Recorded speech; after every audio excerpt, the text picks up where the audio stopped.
2021. Start off with a roll call. Madam Clerk. Mayor Lawson, Here. council members Abbott, Here. Vanderwell, Here. Anderson, Here. Bybee, Here. Dare, Here. City Attorney Adams, Here. City Manager Croots. Here. We have a quorum, thank you. Thank you. All right, we'll move on now to opening ceremonies. Pastor Bosler, we get you for the invocation. Good to be back in the house, sir. Good to have you back in the house. Yes. Let's all bow our heads. Lord, we are so grateful for you and for getting us through this moment and for good leadership in our city, in our fire department, in our police department. We're so grateful for all of them. And I'm grateful for the great things that are happening right now. And I pray that as we get back, and we are all getting back in many things, Lord, you know that, but as we get back as the city together, that we would just go to higher heights, greater things that we've never even thought we could do that we can now do. And we love you, Lord, and we're grateful in your mighty name. Amen. Amen. Thank you. All right, let's stay standing for the pledge. Mr. Adams, will you lead us in the pledge? Ladies and gentlemen, would you please join me in pledging allegiance to the flag of the greatest nation in the world? I pledge allegiance to the flag Of the United States of America, and to the republic for which it stands, one nation, under God, indivisible, with liberty and justice for all. All right, thank you. You can be seated. All right, with that, we're going to move on to public comment. And it looks like, are we all of them are on number 4? 2 listed for 921, Yes, Mr. Mayor. all on 4. Yes. All right, so let's start public comment with Jennifer DeLette Snyder. Please come up, have a seat up here at the podium.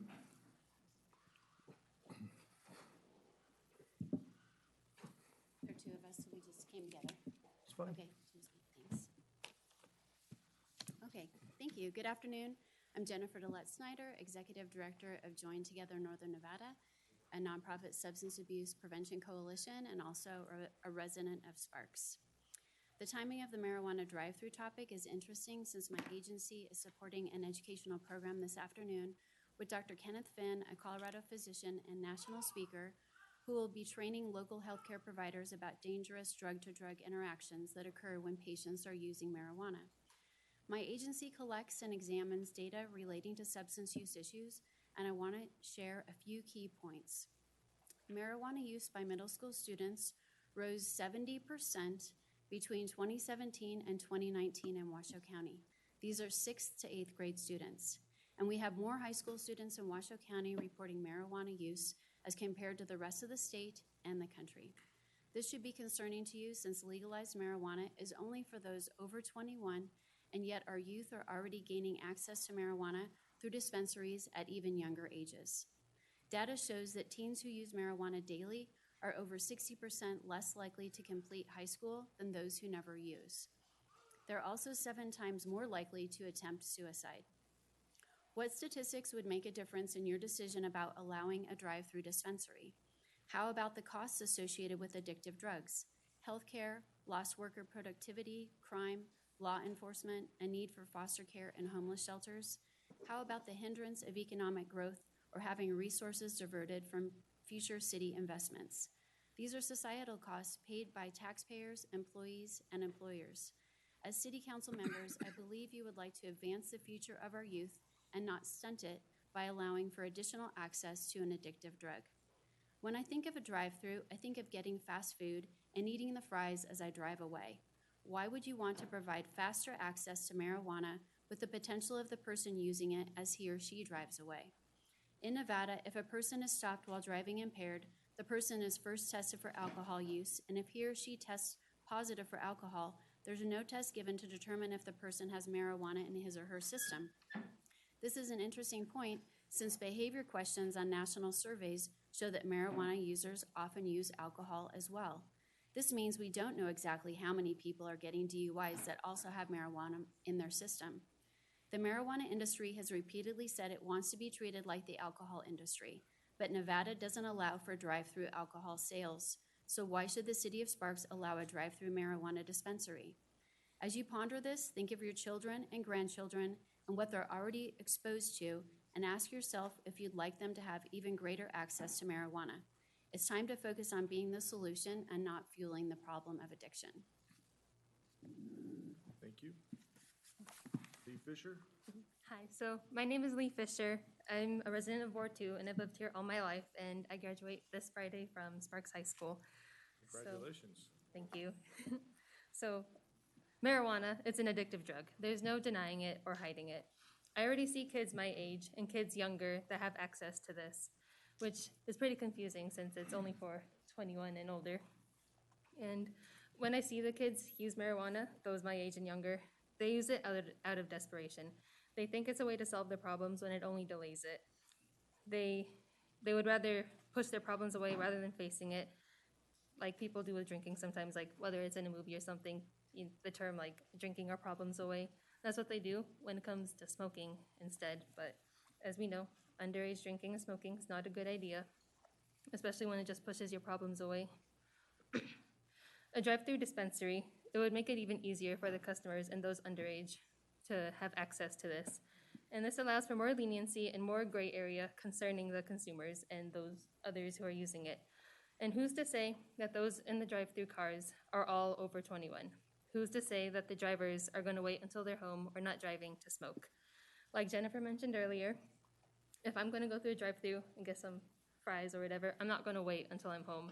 I go through the drive-through for the convenience and quick speed that it has. So the logic there would roll over to this. You're not going to wait if you go through somewhere for a sense of convenience. Thank you. Thank you. Is that your first time speaking in public? Maybe. Yeah. You did a great job. Thank you. All right, Ardina Perry.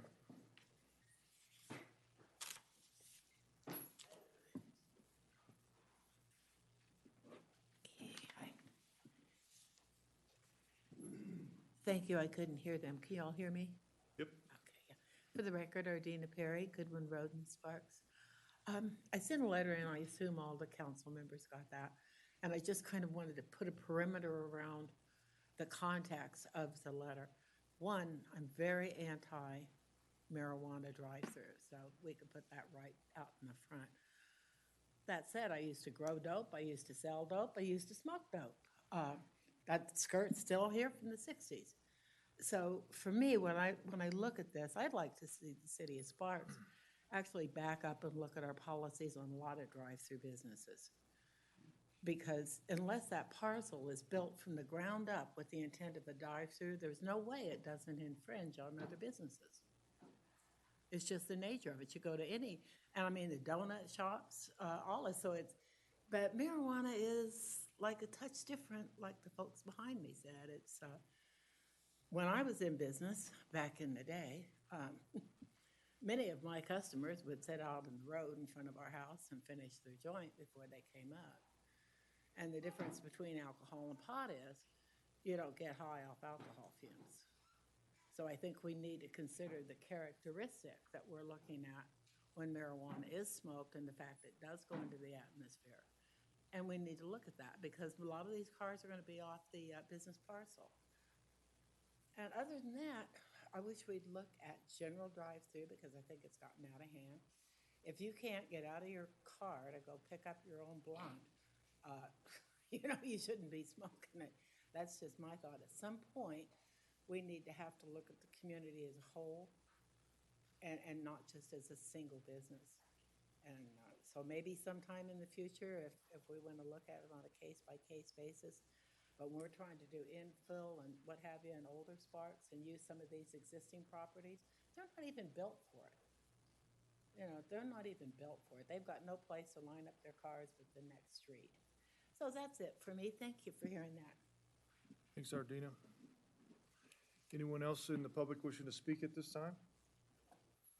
Okay, seeing none. We do have two emailed in. The clerk will put those in the record. Oops. You can tell this is my second meeting back. We'll put that in the record, and it'll be part of our meeting record. All right, let's move on to Agenda 5, agenda Item 5, agenda. Anyone want additions, subtractions, or excuse me, moving anything around? Mr. Anderson? Yeah, thank you. I would like to approve the agenda with one request. If we could please move item 9.21 up in front of 9.1, please. Move item 9.21 up in front of 9.1. Okay. Looking for a second or additions? You know, on mine, I don't have the screen up to show who's voting.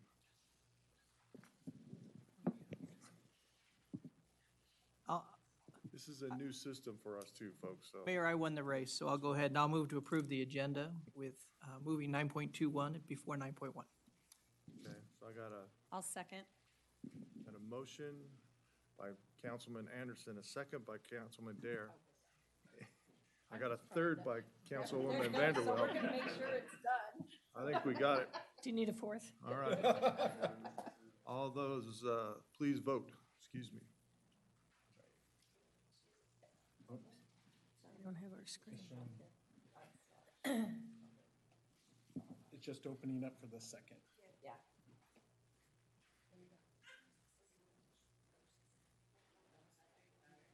The second. Very good. Okay. So there's a.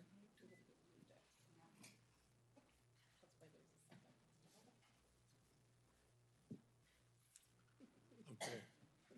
We're gonna have to go to a voice of vote then. Oh, here we go. There we go. All right, motion carries 5-0. Okay, we're off to a fantastic start. All right, approval of the minutes, item 6. Looking for a motion, any additions, subtractions, corrections for the minutes?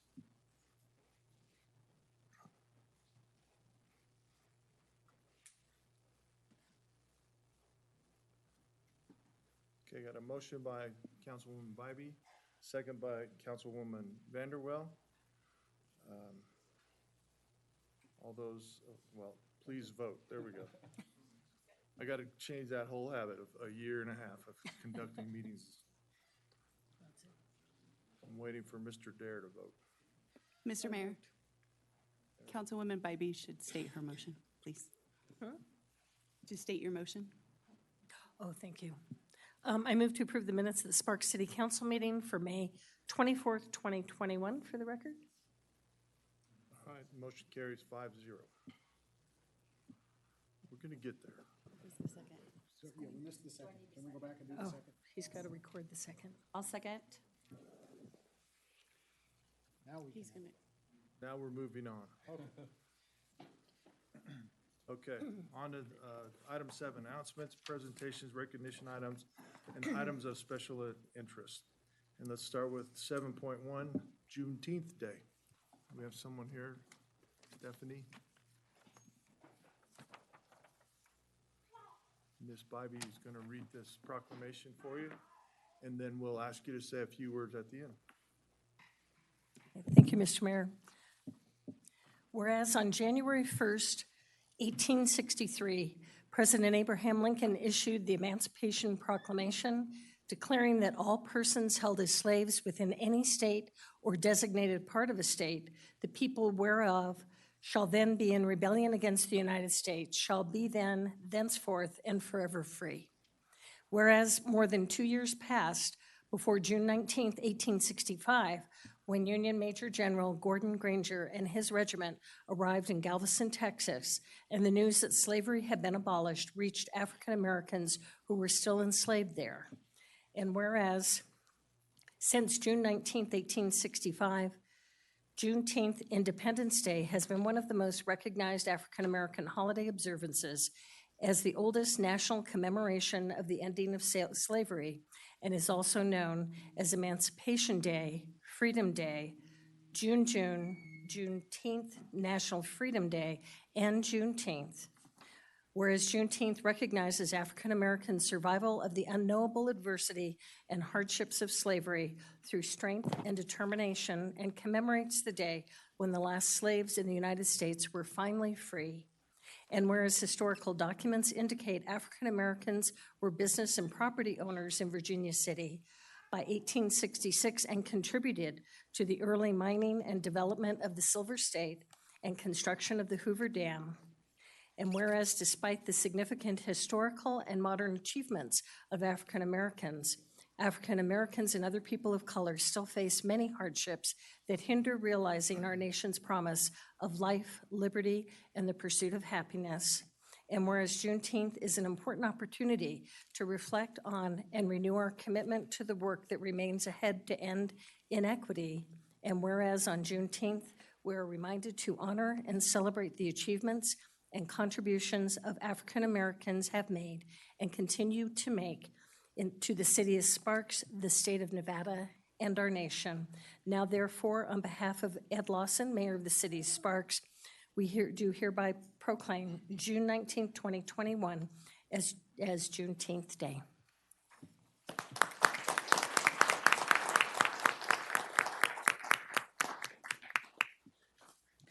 For the record, my name is Stephanie McCurry.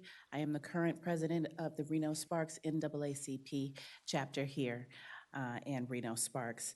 To Mayor Ed Lawson, to Councilwoman Bybee, and to the Sparks City Council as a whole, my first reaction to the formal invitation was that this was extraordinarily thoughtful to put on the agenda, to my knowledge, without provocation.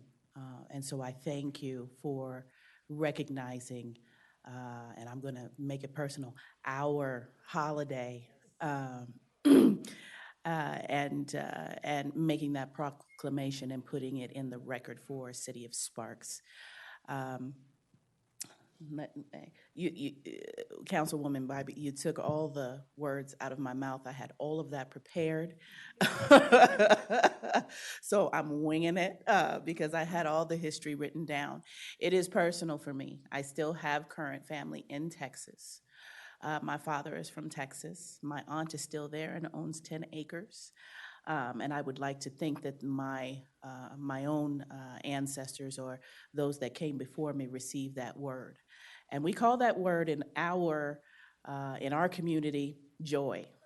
And it gives me great joy that Sparks, City of Sparks is making this proclamation and joining in the celebration of our independence in this country, claiming our rights, exercising our rights, and as it was said in the written word, that we're still fighting the good fight. So I recognize this body, and I thank you, not only from Reno Sparks NAACP, but also who has joined me, Marsha Dupree from NEPCIS. If you're not familiar, NEPCIS is Northern Nevada Black Cultural Awareness Society, and they were already celebrating when I moved here 20 plus years ago. Yes, ma'am? That's right. And so my children have been educated not only by NEPCIS, bringing awareness to this holiday, and I could not leave NEPCIS out. That also is a sister nonprofit with NAACP. And so I have to make sure that credit is given where credit is due, that every single year, NEPCIS puts on the Juneteenth celebration that my children have always, now adults, have always participated in. And NEPCIS is the reason that my children, even though I would have given it to them, that they celebrate it, they are educated on what it is, and they understand what it means and the responsibility that they have to carry forward. So we thank NEPCIS for making sure and commemorating this holiday. This belongs to NEPCIS. With that, I also, just in case, I wasn't sure if you were prepared, Marsha, this is a celebration not only for us, but for everyone. So I brought in flyers, and with your permission, I will leave them out front on the table. Our celebration for Juneteenth will be this Saturday, 12 noon at Dick Taylor Park, right adjacent to the Evelyn Mount Community Center. Everyone in this room is welcome to join in the festivities and whatnot. So I'm going to relinquish the floor over to Marsha and let her have a few words. I'm just excited that, to be here, to hear the proclamation, and just like to say thank you all for thinking about us and what we contribute to our nation, to our society, and knowing that we're all a part working together for unity and recognizing diversity within our community. So I'd just like to say thank you. And again, you're invited to our event that's coming Saturday, the June 19th from 12 to 3. And we just love to see your face there if you can be there. So thank you all for this opportunity. Thank you, guys. You gonna go take a picture? Yeah, we'll go get a picture. Oh, You okay. want me in the picture? Yes.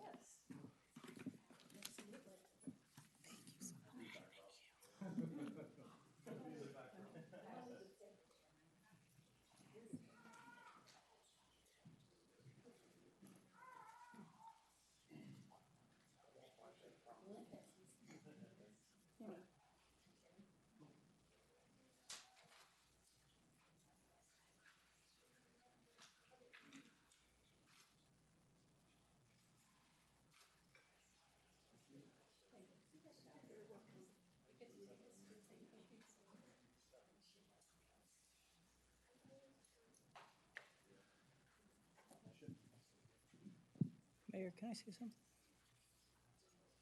Mayor, do you mind if I say something? Go right ahead. Before you go, hold on a second. I just want to say before you go, this is an important day. I just want to say, for me personally, I get to share this. It's actually my anniversary on the 19th as well, and I didn't know it at the time, but my wife, we've been married 28 years, and my wife's an African-American woman.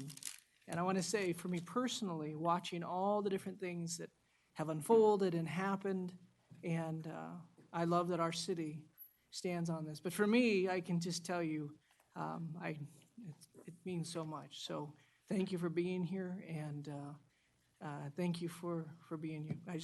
I'm going to actually get emotional here and say, I'm going to go. Okay, anyone else from the council?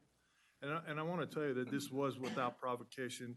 This was something that came across my desk, and I said, why aren't we doing this? I've been on this council for 10 years. I've not seen us do this before. So every year that I'm mayor, we will see you this time, okay? Thank you. Ms. Bybee? And I would also like to add that I've been working in the last, actually it's been almost a year, with Patricia Gallimore and Elvira Diaz and with Councilman Anderson, and we are finally coming close to having a diversity commission, and we want to do it right. So we've had community conversations throughout the year that have been really beneficial, enlightening, shared thoughts and information, and then going into COVID and vaccinations, and a lot of conversations that I think have been very productive, and we're finally close to actually seeing a diversity commission here in the city of Sparks, and look forward to involvement. And that diversity will include a lot of different aspects representing the people in our community. So thank you for being here. Okay. Anyone else? All right, thank you, ladies. All right, let's move on to item 7.2, proclamation for Men's Health Month. Well, not quite as exciting as Juneteenth, but it is Men's Health Month. And with the proclamation, whereas, despite advances in medical technology and research, men continue to live on an average of 5 years fewer than women, with Native American and African American men having the lowest life expectancy. And whereas men who are educated about the value of preventive health care in prolonging their lifespan and their role as productive family members are more likely to participate in health screenings. And whereas fathers who maintain a healthy lifestyle are role models for their children and their happier, healthier children. And whereas the Men's Health Network worked with the United States Congress to develop a national men's health awareness period as a special campaign to help educate men, boys, and their families about the importance of positive health attitudes and preventive health practices. And whereas the Men's Health Month website has been established at the www.menshealthmonth.org and features resources, proclamations, and information about awareness, events, and activities, including Wear Blue for Men's Health. And whereas Men's Health Month focuses on a broad range of men's health issues, including heart disease, mental health, diabetes, prostate, testicular, and colon cancers, and citizens are encouraged to increase awareness of the importance of a healthy lifestyle, regular exercise, and medical checkups. Now therefore, Ed Lawson, Mayor, City of Sparks, do hereby proclaim June 2021 as Men's Health Month. Okay.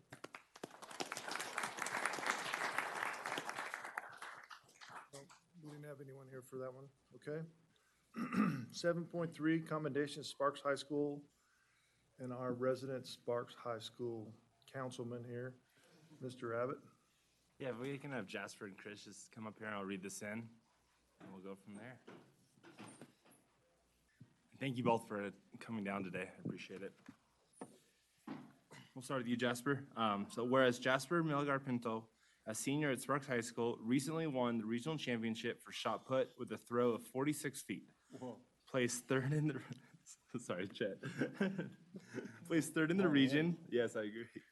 Third in the region for discus and brought 16 points home to the Railroaders at the Northern Nevada 3A Track and Field Regional Championships. Whereas Jasper Milgar Pinto has been a multi-sport athlete since his freshman year at Sparks High School, competing in football, wrestling, and track and field.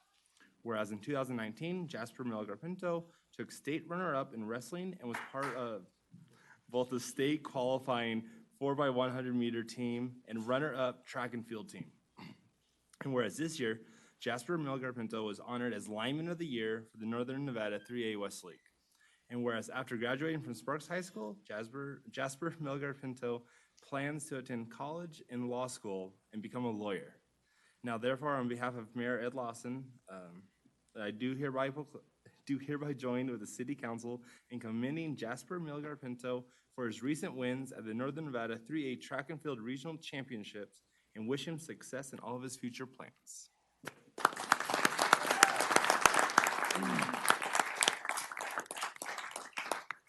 And then I will take care of you, Chris. So, whereas Chris Cormier, a freshman, I want to make emphasis on that, a freshman at Sparks High School, recently won the regional championship in the 400-meter race with a time of 52.78 seconds, placed in top 4 for the 100-meter race, and brought 15 points home to the Railroaders at the Northern Nevada 3A Track and Field Regional Championships. Whereas Chris Cormier is a first-year Sparks High School student who previously attended Dilworth Middle School, where he played basketball and soccer. Whereas Chris Cormier represented the Railroaders well in his first year, competing in athletics at Sparks High School, and his future in Railroader athletics is bright. Now, therefore, on behalf of Mayor Ed Lawson, I do hereby join with the City Council in commending Chris Cormier for his rare freshman win at the Northern Nevada 3A Track and Field Regional Championships and wish him success in his high school career and beyond. Thank you.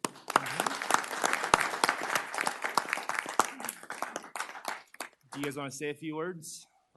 Thank you. A few words.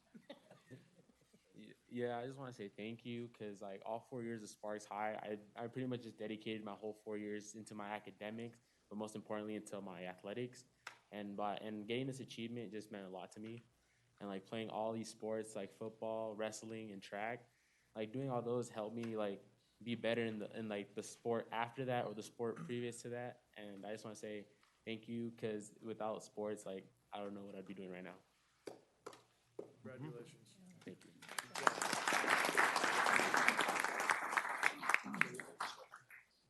I think we're going to do a photo op.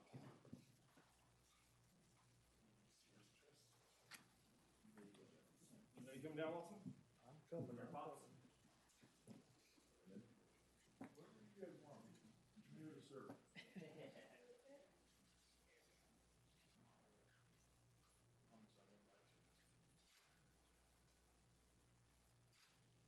Coach, you can come down. We'll wait for you. Can you put it in the water there, Coach? You've got some great athletes and great students. That's awesome. Good boy. You can get up there too. I already did. Well, we weren't looking at you. My lovely PE teacher from my sophomore year. Let's get in the photo. We're getting in the photo.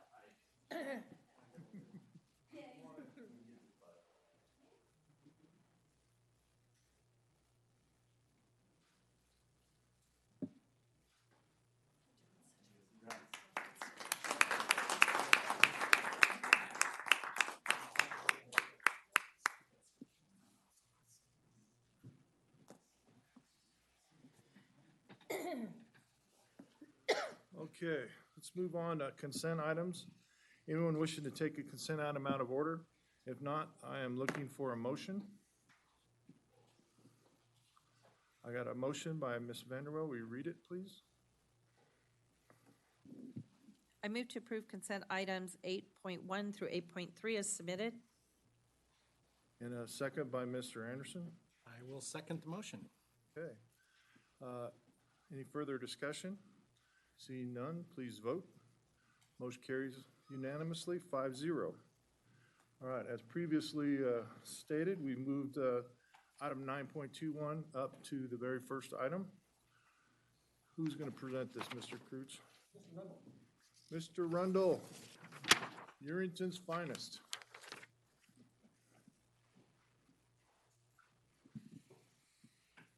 Thank you, Mr. Mayor. Jim Rundle, Planning Manager, here to present on this item. At the March council meeting, Council Member Abbott requested the city manager bring back an item for the council's consideration on possible direction to the city manager to direct on marijuana establishments to be able to have drive-through facilities associated with them. Currently in the Sparks Municipal Code and the zoning ordinance, it prohibits drive-throughs to be associated with medical marijuana or retail marijuana. Councilmember Abbott's request was that potentially that could be stricken. This request today is not to amend the code. This request today is simply to provide direction to the city manager to have staff go and propose amendments to the code. Because it's an amendment to the Title 20, we would take it through Planning Commission and bring it back to City Council if indeed that was the direction of the City Council. Prior to bringing this forward, I did research and found that the City of Las Vegas or North Las Vegas have recently done amendments along these lines. And that concludes my presentation.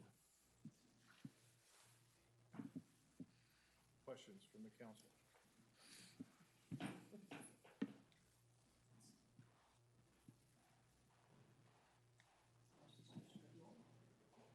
What, who wants to start going? Go ahead. Sorry. I'll begin. For me, I'm not fully one who understands the necessity of this, and I don't actually like it, trying to look at it, and I've read through it, and I've watched, and part of it has to do with the facts that were shared. I personally share concerns in the same way. One of the questions I do have when it comes to alcohol, is this something that is allowed in the city of Sparks? Your question, Councilmember Dare, is could you do alcohol sales through a drive-through? Yeah, because this is one of the arguments that I hear often is that, well, it's supposed to be this and that, and so if you can do it for alcohol, you should be able to do it for marijuana. I hear this argument. I don't necessarily go with that argument, but it is one of the questions I did have. The way I see the question, the answer to the question is the zoning ordinance identifies where you can do drive-throughs. A drive-through is not defined as a restaurant in the municipal code. It's simply defined as a facility that provides for the sale of something through a drive-through mechanism. Alcohol is not regulated through the zoning ordinance. It is something that is regulated through an alcohol license, through business licensing. They go through the appropriate channels and potentially are awarded a license to sell alcohol. If you had an establishment that wanted to do a drive-through and it was in a zoning district that allowed for drive-throughs and you had the ability to sell alcohol, I believe you would be able to do drive-through alcohol through a retail business. And we do have one that I believe currently does that in Sparks. Is that based because a new zoning, somebody could do that, or is that because something that was already in place and got grandfathered in? It is not a grandfathered clause in this respect because it would still be permitted in certain districts today. If you were allowed to do drive-through in your zoning and you had an alcohol license, I believe you could do it through the retail sales of alcohol and the ability to have a drive-through at your establishment. So for me, so that's one of the questions, so thank you for the clarification, I appreciate it. I do believe, and just even things I've read, things I've seen, we still are in the midst of trying to figure out how to hold people accountable who are from DUIs to whatever, and I don't believe we're doing, in my opinion, justice in that. So I have, for me, no reason to see us move forward. So I'll stop with that. Thank you. Ms. Vanderwell? Thank you, Mr. Mayor. Mr. Rundle, just some clarification. Is this a Title 20 request? This would be an amendment to Title 20 to the zoning ordinance, Okay. Councilmember Vanderwell. Okay, which I believe that we've already requested that the whole Title 20 be open, haven't we? That's correct. Okay, thank you.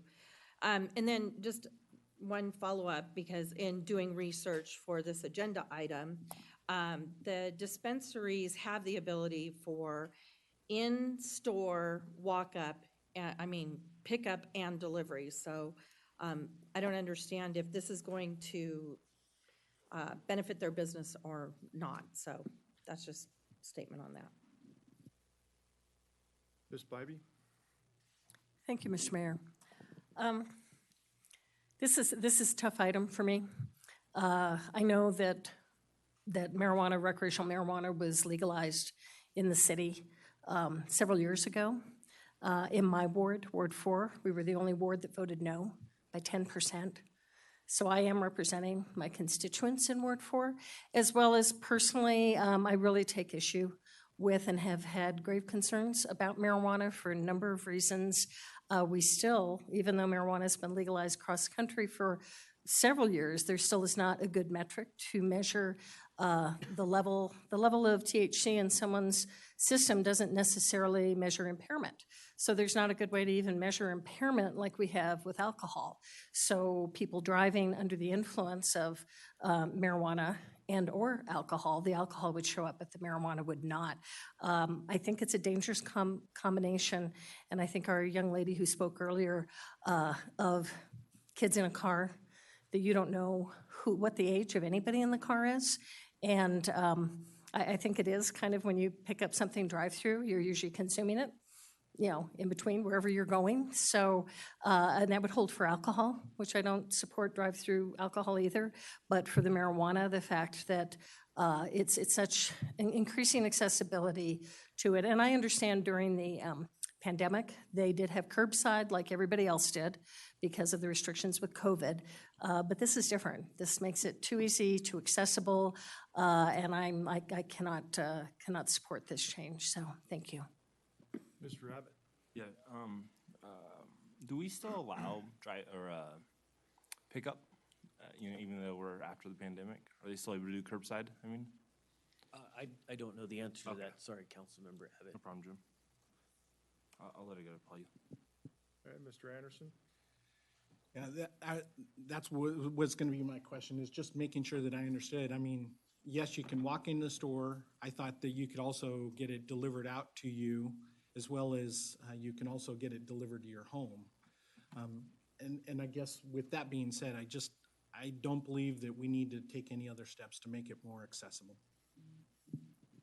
Okay, Mr. Abbott?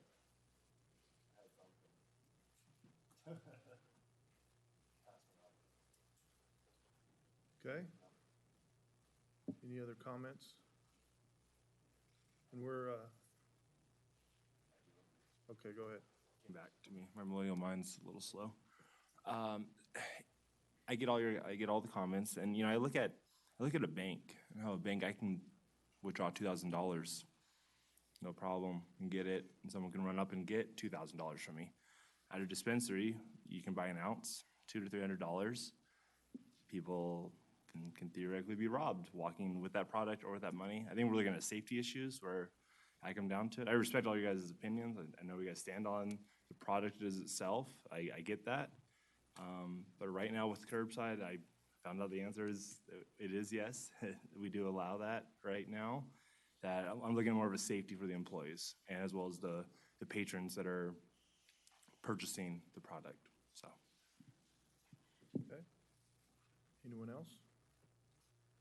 That's the veil that I looked at it under was safety for the employees, less chance of them being robbed as they're doing curbside delivery, less chance of them getting hit by a car. Frankly, if you want marijuana, you're gonna get it. It's just like anything else. And if you're smoking it in the car, you're an idiot.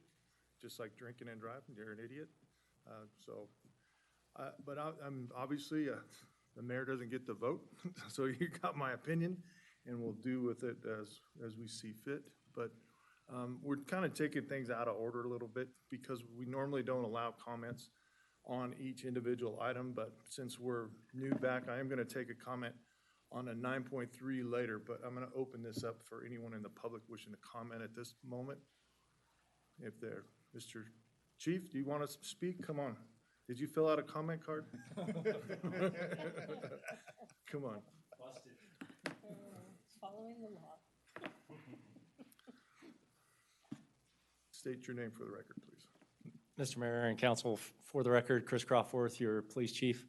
I just wanted to obviously highlight a little bit of the effects it's had on our public safety stuff. So I've just gone back to some of our records, a little history for us in 2016 when marijuana was legalized for recreational use. We started documenting when marijuana was part of the effects or something to do with calls for service that we went on.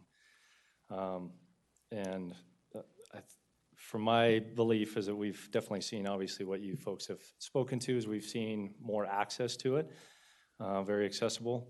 So some of the examples, I'll hit them really quick. In 2016, which was a partial year of it coming into effect, we had 84 actual reports where marijuana was an indicator of why someone was requiring our assistance. And by 2019, I kept 2020 out just because of COVID, things did go down as I would expect. But in 2019, 530 of our reports, so we'd gone from right around 90 to 513. Some of the ones that really stuck out to me is domestic batteries with a marijuana involvement.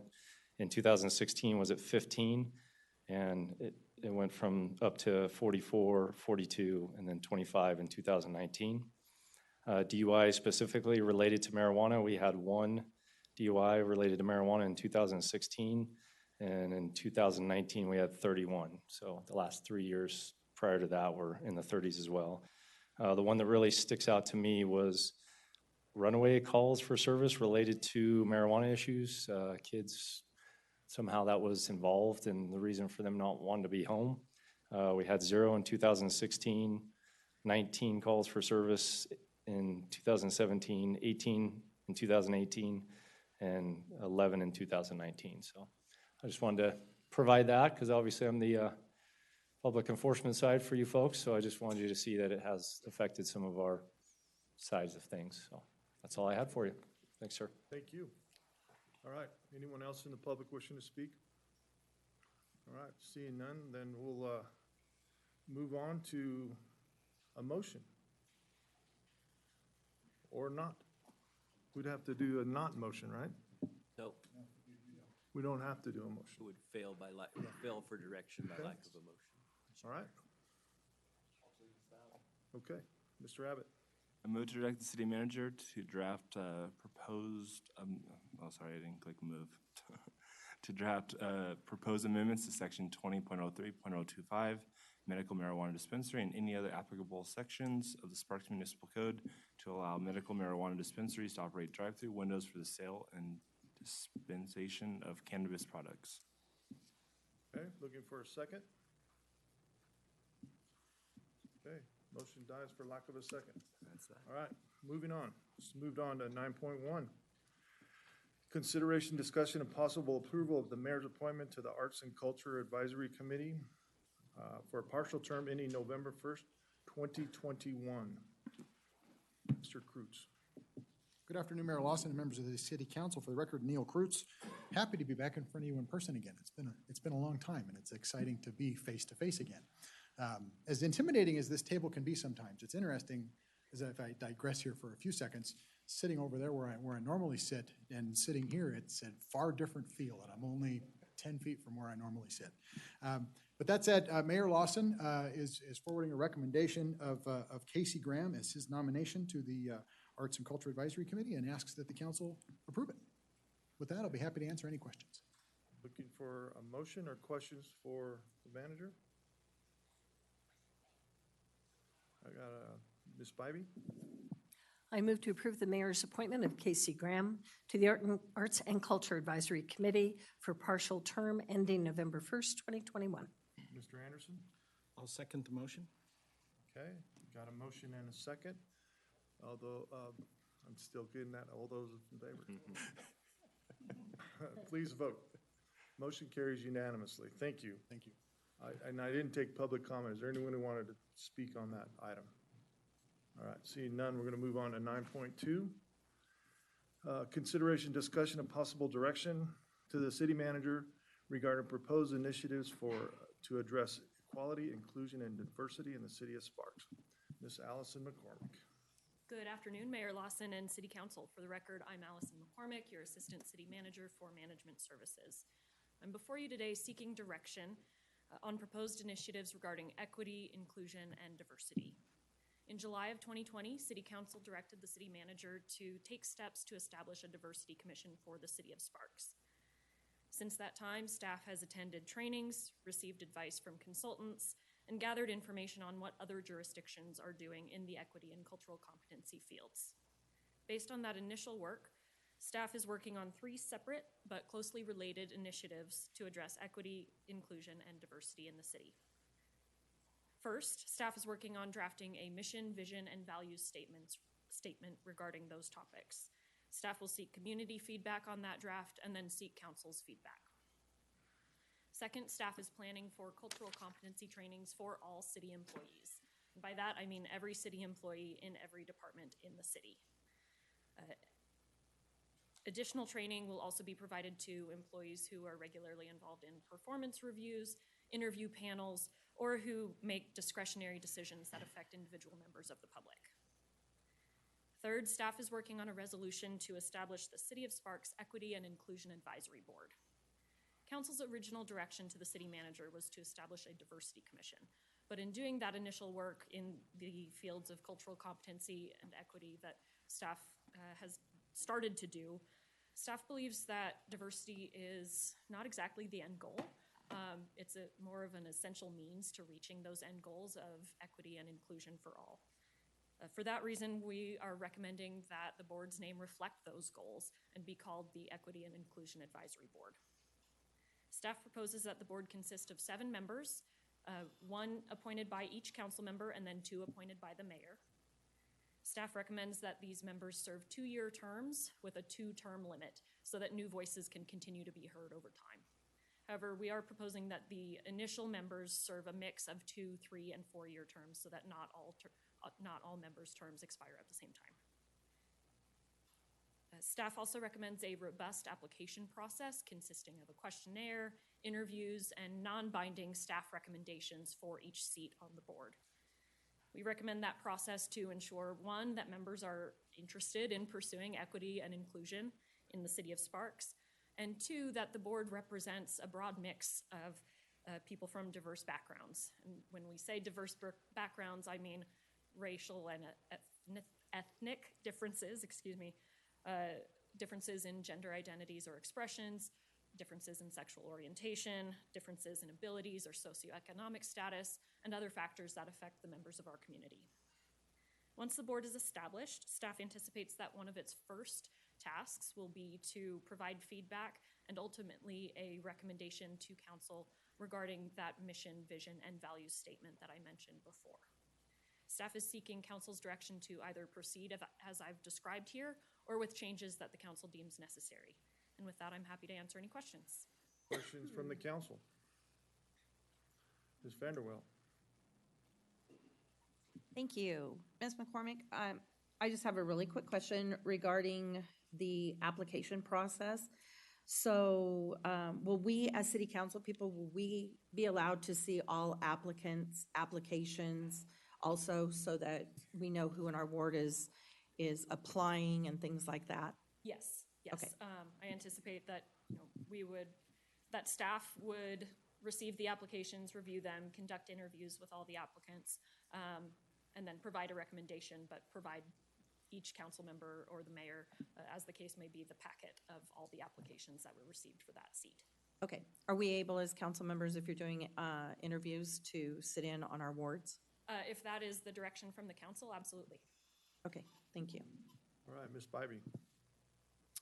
That kind of clarifies some of my questions because you're asking that they come from each of our wards if possible. And I know with other commissions, sometimes if we don't get applicants from a ward, would we, much like we do other commissions or boards, be able to decide on maybe 2 people from a ward if we're missing someone from a ward? Or do we, I know ultimately we want to see all wards represented. We can absolutely draft it however the council desires. If you want a residency requirement for each ward, we can do that. Or if you want a residency preference for each ward, we can do that instead. It is really whatever the council's pleasure is. Okay. I think it's important if we can get from all 5 wards, but I know realistically sometimes we don't. But we still want to make sure that the applications, that we do have a full representation. So the process would go through, so the interviews, the packets, and the staff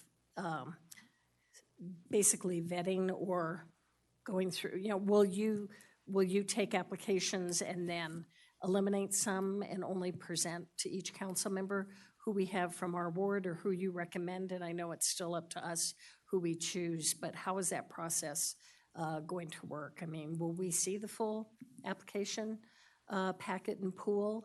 And then I agree with Ms. Vanderwall. I would love to be in on interviews, so that we could get a better idea in the interview process to understand where people's direction and priorities are. Yes, you would receive the entire packet of all the applications that were received for your ward. And again, if it's the council's direction to include each appointing member in the interviews for their ward, we can absolutely do that. Okay, yes, I agree. I would agree with Councilwoman Vanderwell. Thank you. Mr. Anderson. I want to start out by saying thank you very much for tackling this project. It wasn't quite as easy as we thought it would be for you, but appreciate you working on that. And likewise, what you're putting together looks awesome. I do want to voice one concern, the description of a robust application process. I understand why we want that, but I'm also a little afraid of the fact that the people that we're hoping to reach and connect with may even be put off a little bit by that type of terminology. And I understand the goal. I think I am in agreement with both Councilwoman Vanderwell and Bybee in the sense that I really would like to be involved in the process. And I think we should be seeing all of them and then we work as a group. But because again, who's going to determine through that robust application process who moves forward and who doesn't? In my opinion, I'm an elected official. If they don't like decisions I've made, they can vote me out. So I think it would actually be effective for us to have a say in that process as well. But I like everything you've done and keep up the good work. Thank you. Mr. Abbott. On the community outreach, do you have any ideas on how we're trying to accomplish that? As far as recruiting applicants? Yeah. Yeah, so we would definitely use our Spanish language Facebook page, Sparks en Español. And that would be a very low bar as a starting point. For sure. I expect that we'd reach out to Steph McCurry, who was here to accept the Juneteenth proclamation, as well as Ms. Dupree, who also came, and their 2 organizations. I would also want to reach out perhaps to the UNR International Center I think if we're going to have a residency requirement or at least a residency preference, that may be of some limited usefulness because it is located in Reno, not in Sparks. But they may have some great ideas about who else to reach out to get Sparks residents who do represent all those different backgrounds. I'd say the high schools too. I think if we can get some youth, I've tried to get youth on the SCAC. Like I reached out to the student body president of Sparks High School and I wasn't able to get her, but I think that'd be an important, just another voice. And it doesn't just have to be Sparks. We can do Reed and Spanish Springs. I'm partial to all the schools in Sparks right now. But yeah, that'd be awesome. Yeah, thank you. Okay, Mr. Dare. I appreciate Councilman Abbott's diversity on high schools because usually he doesn't go there. So I just want to say I agree. I do believe that it needs to be Sparks wards represented. I think that's important and that diverse nature. This is a very important conversation, not just now, but I would just say ongoing. One thing I very much care about also is what subjects we're tackling. What are we bringing and do we get to be involved? Because this is a little bit of touching the heart and culture of our community, which I know our job is budgeting and, when it comes to certain practical points, but we also do get to be there to help in this way too. So I'm hoping that as we walk down this road, that this conversation stays in front of us and that we get to be a part of it as we get to shape it. Thank you. Absolutely. Good Thank work. you. We're just going to bypass the computer and say, Ms. Spivey. And I'll just hit you and say it like that. Also, Allison, there's several things, but besides, as we looked at the equity inclusion, you also included other things besides ethnicity and race and age. Donald, Councilman Abbott brought up age. We're also looking at seniors. So I think it's just as important that we have an age and gender, not gender identity, but gender. So we want to have a mix. We don't want it to be all women. We don't want it to be all men. And so I think as much as we can mix up the representation, I think the socioeconomic you also mentioned, and then abilities. So how do we reach those communities? I think we need to look at, for abilities, what groups do we have that could provide access to members and people that would be interested, that come from outside, the groups like NAACP and your Hispanic community have groups and churches and people that we know where to go to try to recruit and make sure they know about it. But those other groups, how do we need to reach out to make sure that we're accessing those groups too, to get those voices heard at the table too. I could not agree more, and we still have more work to do to figure out how to reach some of those communities that organizations aren't as obvious or as well known. And actually, after Councilman Anderson's comments, I really feel like when we get to the interview process, I would like to be part of the interview for all of the candidates, not just those from my ward. I mean, I think all of us are invested in this, and I think being able to see what some of the candidates were, even though I could only choose from my ward, I think that would give us, we'd get a better picture of who we saw representative that might be coming from Councilman Abbott's ward versus the people in my ward, and kind of a better ability to have a real mix of people. Or if I only hear the people from my ward, it might duplicate what another ward was, what came out of another ward as far as representation. So I think if we could see all of the candidates and go through the interview process, if that's possible, I would request that. I think the city manager has some feedback on that. On that subject, yes, open meeting law is exactly where I'm going. If we're going to have a quorum of the council there, we have to do it in a public forum. I'm afraid that would serve to drive people away who aren't going to want to come to an interview and sit in one of those chairs out there and face the grilling. So I would just point that out as a concern, understanding the intent of your wanting to participate, but maybe suggesting we have to find a way to balance the level of participation and inadvertently driving people away who don't want to come talk to TV. Okay, and maybe the fact that we would see the packet, so we'd see what the pool of applicants were, and maybe I only saw and heard from mine in an interview process, we would still be able to see, what the representation was across the board from everybody who applied. So maybe that will satisfy what I'm looking for. And to add what City Manager Kreutz said, Councilwoman Bybee, that was kind of the thought process behind staff making recommendations, is to make sure, we didn't end up with a whole slate of, people who are all from very similar backgrounds. So we could kind of balance that representation and get a variety of folks. So I would join with the city manager and his open meeting law concerns. I suspect Mr. Adams would as well. But I think the staff involvement in those interviews may be the way to try to balance that. Mr. Adams. Yeah, and to follow up, I do agree with what the city manager mentioned. I thought that was a very good point. All aspects of the open meeting law would be in effect. That would mean no contacting each other, talking about who you're going to vote for, who we should select, who we like, who we don't like. So we all have to be individual. And not that anybody in here on this council would ever do anything like that, but I got to earn my paycheck too every now and then. Okay. So do you have clear enough direction, or would you like some more direction? I would love it if the motion would state that council wants to participate in the interviews. It sounded like that was pretty agreed upon among the group. So there is a second alternative motion there in your staff report. So I would suggest using that as the basis and then adding city council members and the mayor's participation in the interviews for each of their appointees. Okay, so my computer is just looking at me like, We're frozen up here. We're frozen. all right, so I'm looking for a motion. Mr. Anderson.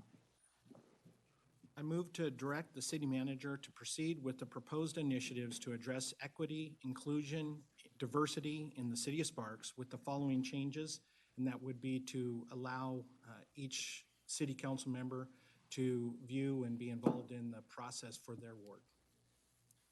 Okay, looking for a second. Mr. Abbott? I'll second it, and can I ask another question or two? Yes? If we have anyone that we've run into that's interested, can we just give them your email, reach out to you? Absolutely. Make like a waiting list, or maybe a waiting list, but a list. Absolutely, you can give them my email Okay. or my phone number. We still don't have the resolution put together, so it is going to take some time. But I can start a running list of people to reach out to when we are ready to open the application process. And I think it'd be good too, like our event on the river, whenever it is, where if we had a list of, hey, if you're interested, and maybe not just for that board, for like SCAC, I struggle. I have an opening. If anyone was in Ward 1, I need a spot, but we struggle on some of our other boards. Just if you're interested, try to collect information on some of our, I think, our events that we have in the public would be a good, I don't know, good idea. That's a good idea. Thank you. Any other comments? All right, I'm going to open it up to public comment. If anyone has a public comment on this item, please raise your hand. Okay, seeing none, we'll bring it back. Are we able to vote? Okay, we're gonna, all right, so all those in favor signify by saying aye. Aye. Opposed? Motion carries unanimously. That one I know how to do. Yeah, very retro. All right. Item 9.3, consideration, discussion, and possible approval of an interlocal agreement, AC 5772, between the City of Sparks, City of Reno, Washoe County, and the Truckee Meadows Water Authority for the evaluation of the feasibility of using recycled water for irrigation and other permitted uses in Palomino Valley at a total cost of $1.6 million, with the City of Sparks share being $400,000. Mr. Drinkwater. Thank you, Mr. Mayor. As stated, Michael Drinkwater, Treatment Plant Manager. I am before you today with an interlocal agreement for your consideration. This one, as the mayor just stated, is for the investigation of a specific site in Palomino Valley for the suitability of its use for recycled water application as irrigation water and ultimately as advanced purified water, or what you may have heard of as A+ water for injection for aquifer storage. And then finally, that would then create a water resource which might ultimately be piped back to the metropolitan area for use by Tumwa. This agreement is a four-way agreement between the City of Sparks, City of Reno, Washoe County, and the Truckee Meadows Water Authority. All three of the sister agencies have approved the agreement as it is presented before you today. So as I said, what it is a hydrogeologic investigation coupled with some other related items to determine the suitability of this site. And can I pull up my, where are we? There we go. All right, so you see this is the project location. You see the metropolitan area of Sparks, Pyramid Highway. We're to the east of Pyramid Highway, north of Winnemucca Ranch Road. And we'll zoom in a little bit. Here's a, sorry about that. Ooh, somewhere on here is a way to, there it is. Oh. So there's a closer view of the area. The area in green is the portion we're discussing. The intent would be to determine its suitability for, as I said, the use of recycled water. What this would allow, the current project, while certainly no project has been, there are no final decisions made at all yet, we envision it taking approximately 4 million gallons per day of treated effluent at build-out for use as recycled water. We currently envision this to take 2 million gallons from Tumworth and 2 million gallons per day from Stumworth, the South Truckee Meadows plant up there. What that does is divert water away from our river outfall. As you are painfully aware of all of the discharge regulations Tumworth has to meet, the ones to the Truckee River are the most stringent, particularly the total nitrogen and the total dissolved solids, TMDL. Water going to beneficial reuse, such as irrigation water, or ultimately for aquifer recharges, A+ water, does not debit against our TMDL allocations. So it allows us to continue to treat and dispose of water appropriately, but not run up against our TMDL limits. Potentially, again, I want to stress, what we're before you today is asking for the funding for the investigation to determine if this is a suitable site. So if it proves to be a suitable site, we would potentially be able to send 2 million gallons per day from Tumworth, not to the river. What does that mean? 2 million gallons per day is approximately 14,000 single-family homes. So that's water, that's growth that is anticipated in this region that could be accommodated without requiring us to build the necessary treatment processes inside the treatment plant for a river discharge. So it can defer or perhaps replace those inside the fence solutions. Defer for approximately a decade, and again, you certainly make them smaller, perhaps eliminate the need for them in the future. So that's what it is, that's why we would do it. Can we do it? The answer is we don't know. That's why I'm before you asking for the money for this investigation.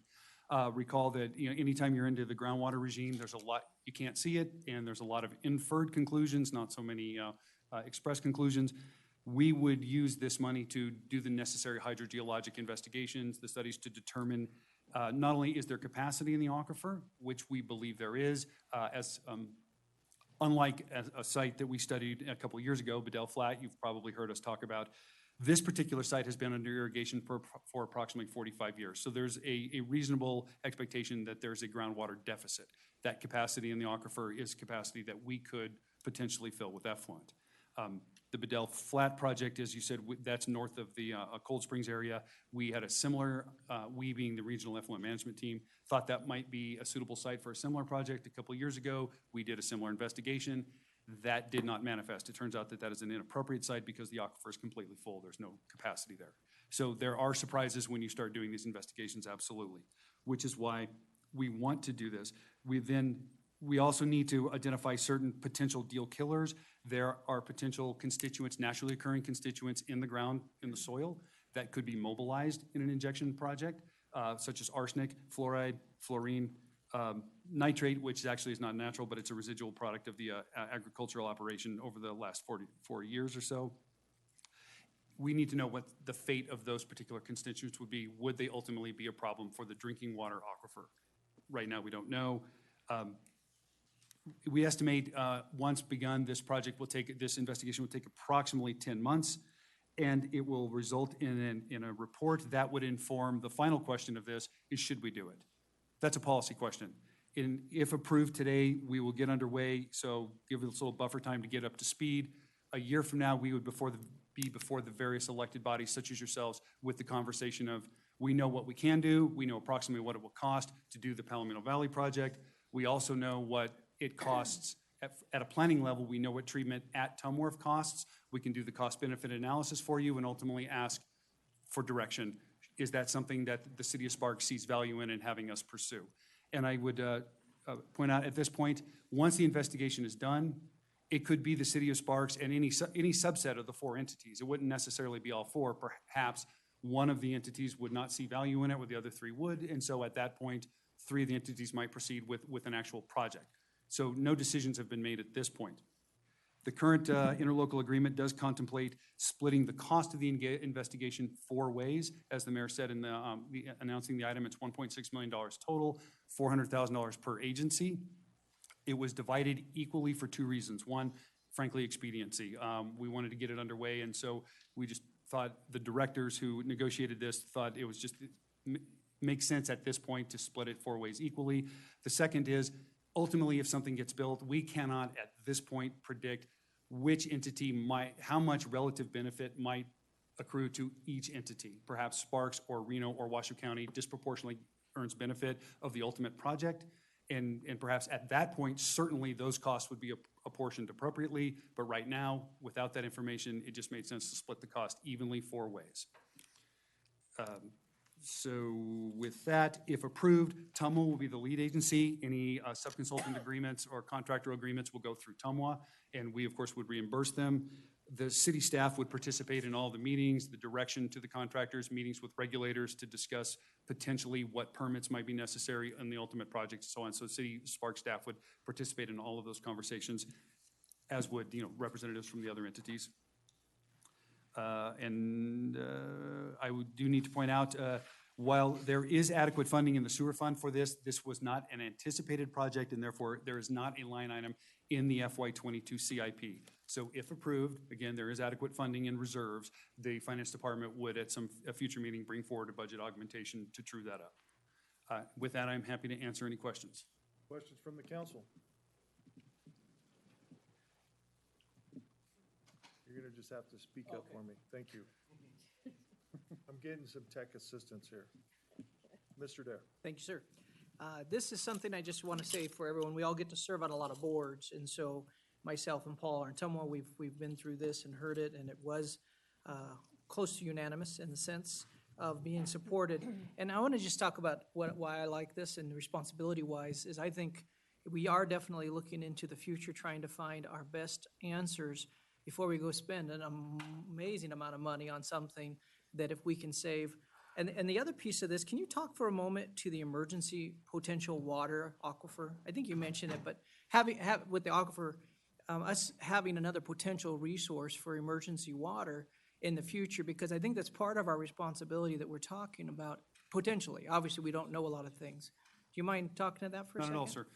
Mr. Dare, currently, we envision, our friends at the Turkey Meadows Water Authority envision this site might be suitable for a potable water aquifer storage project, an additional underground reservoir for them.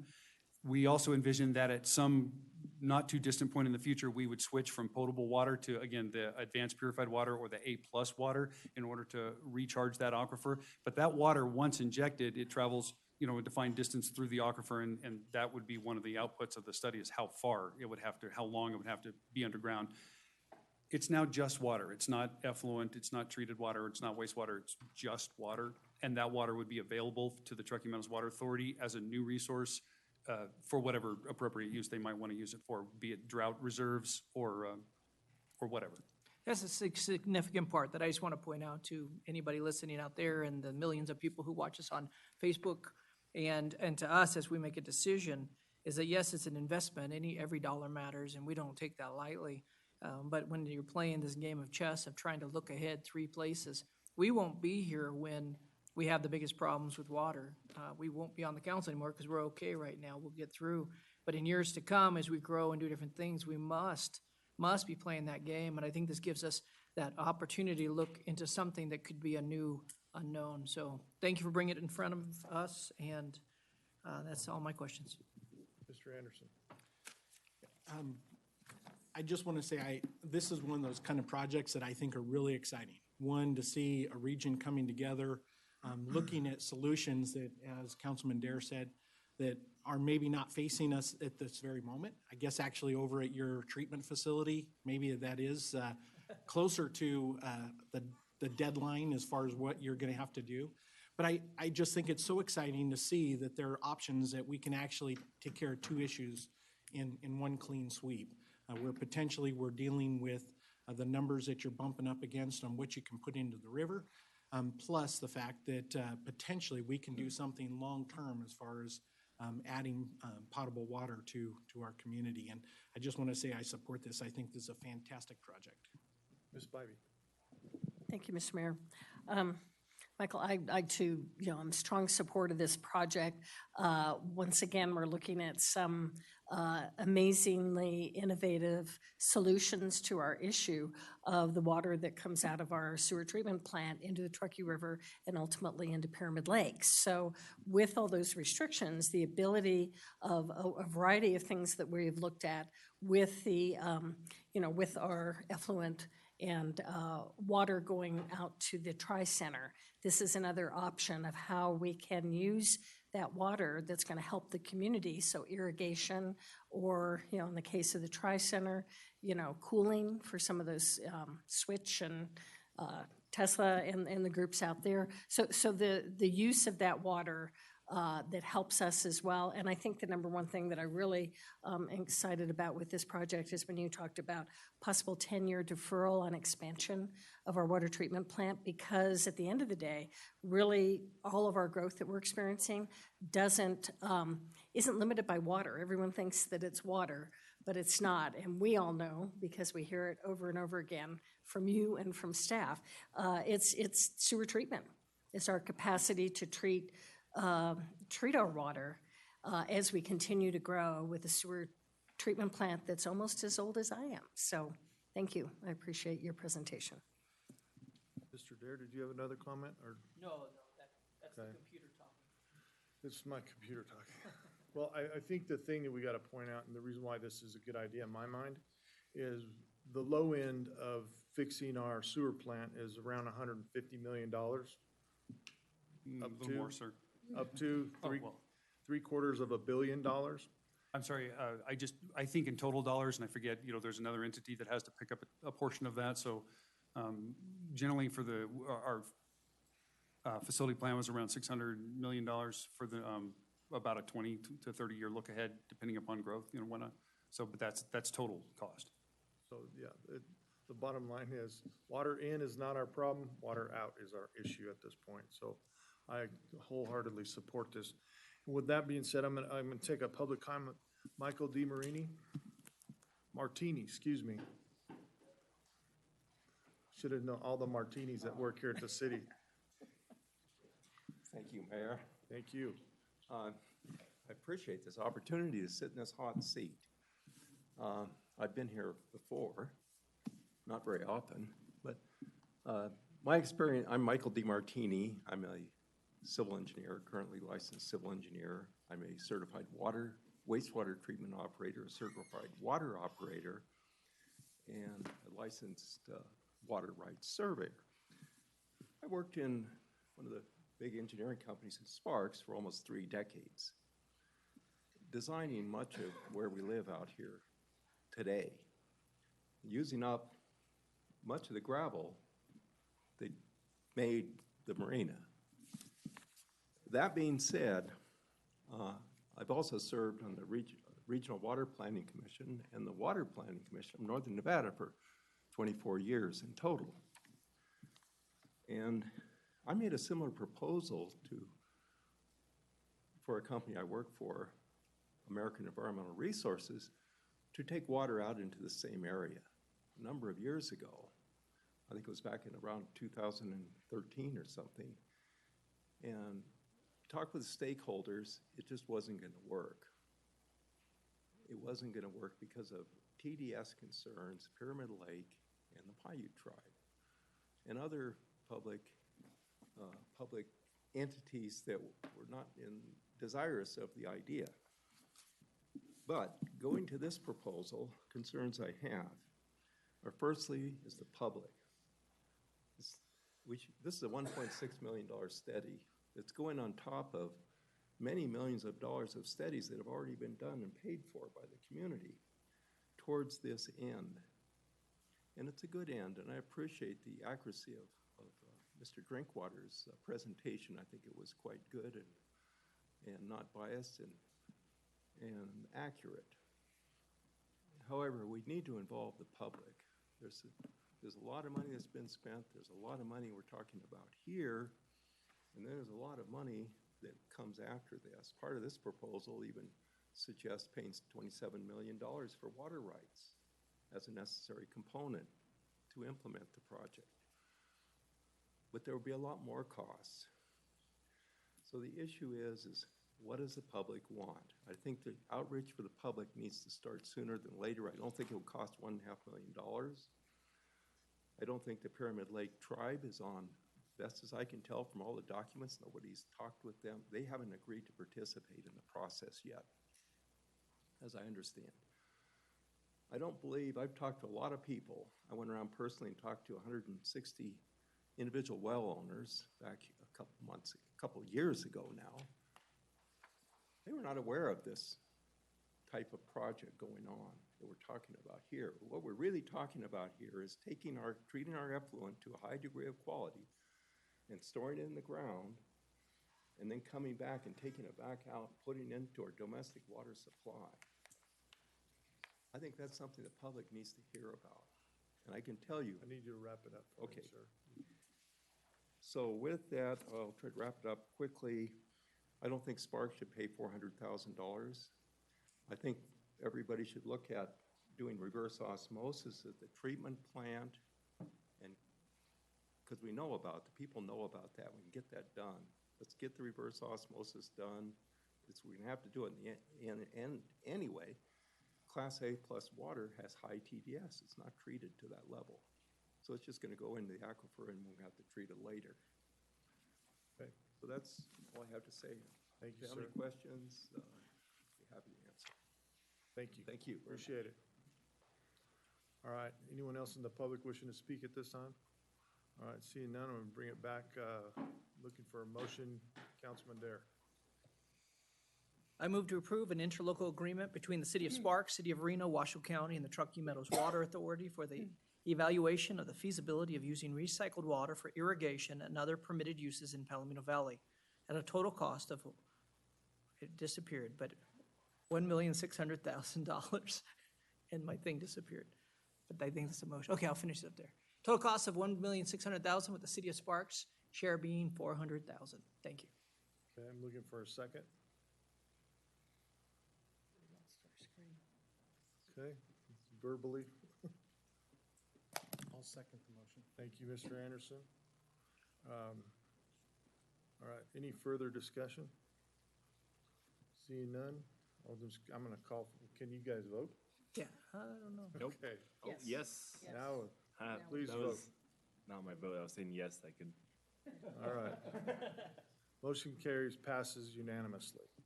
All right, yes. Can I be so kind or so bold as to ask you for about a 10-minute recess so that we can work on these technical issues and hopefully get past them so that when we come back, we don't continually have these. Can we do the meeting without the computer for a minute? We could. We absolutely could. We'll take 10 and then we'll come back, and if it's not ready, we're gonna go on verbally. We're gonna go to the end and we'll do All it right. the old fashioned. So, all right, so we'll take a 10-minute recess for technical difficulties. I just want to jump up.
so. All right, item 9.4. Consideration, discussion, of possible approval of an agreement AC 5770 with AECOM and City of Reno for engineering design services for the Truckee Meadows Water Reclamation Facility expansion, electrical system study, and preliminary design in the amount of $337,170.00, with Spark share being $105,770.23. Casey, you're up. Well, good afternoon, Mayor Lawson and members of council. For the record, my name is Casey Menser, and I am the treatment plant process engineer at the Truckee Meadows Water Reclamation Facility. And I'm here today seeking approval of an agreement between the City of Sparks, the City of Reno, and AECOM. This is to conduct some preliminary design services on what will effectively be an electrical master plan for the plant. This is following up on the recently completed Tom Moore facility plan. Within that facility plan, they identified that we're going to need some additional electrical infrastructure as the plant grows and gets expanded. And so that facility plan, however, is a really high level, 30,000-foot view of just how much power you're going to need and about how much is it going to cost. This design service will actually help really enhance the resolution of what kinds of electrical infrastructure we're going to need, what kind of pacing and phasing that we're going to be able to incorporate into our 5-year CIP and help with our long-term facility planning efforts. Through this effort, they're going to give us a preliminary design review of about 10% design. They're going to look at feasibility of the amount of power coming in and some of the electrical components that we need. They're going to update and give us some draft one-line diagrams showing us how we're going to be able to split power throughout the facility. And we're going to examine different options on acquiring a new substation, power substation for the plant, where that would be located, and communicate with NV Energy on the feasibility of all this. And then they're going to provide us a much greater refined estimate, I think, on the cost that we can then incorporate for our future planning. So with that, I'm happy to answer any and all questions. Questions from the council? Okay, seeing none, I'm looking for a motion.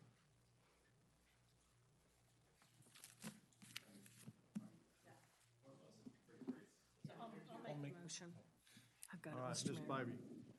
Bybee. I move to approve the agreement, excuse me, AC 5770 with AECOM for engineering design services for the Truckee Meadows Water Reclamation Facility expansion, electrical system study, and preliminary design in the amount of $337,170, with Spark share being $105,770.23.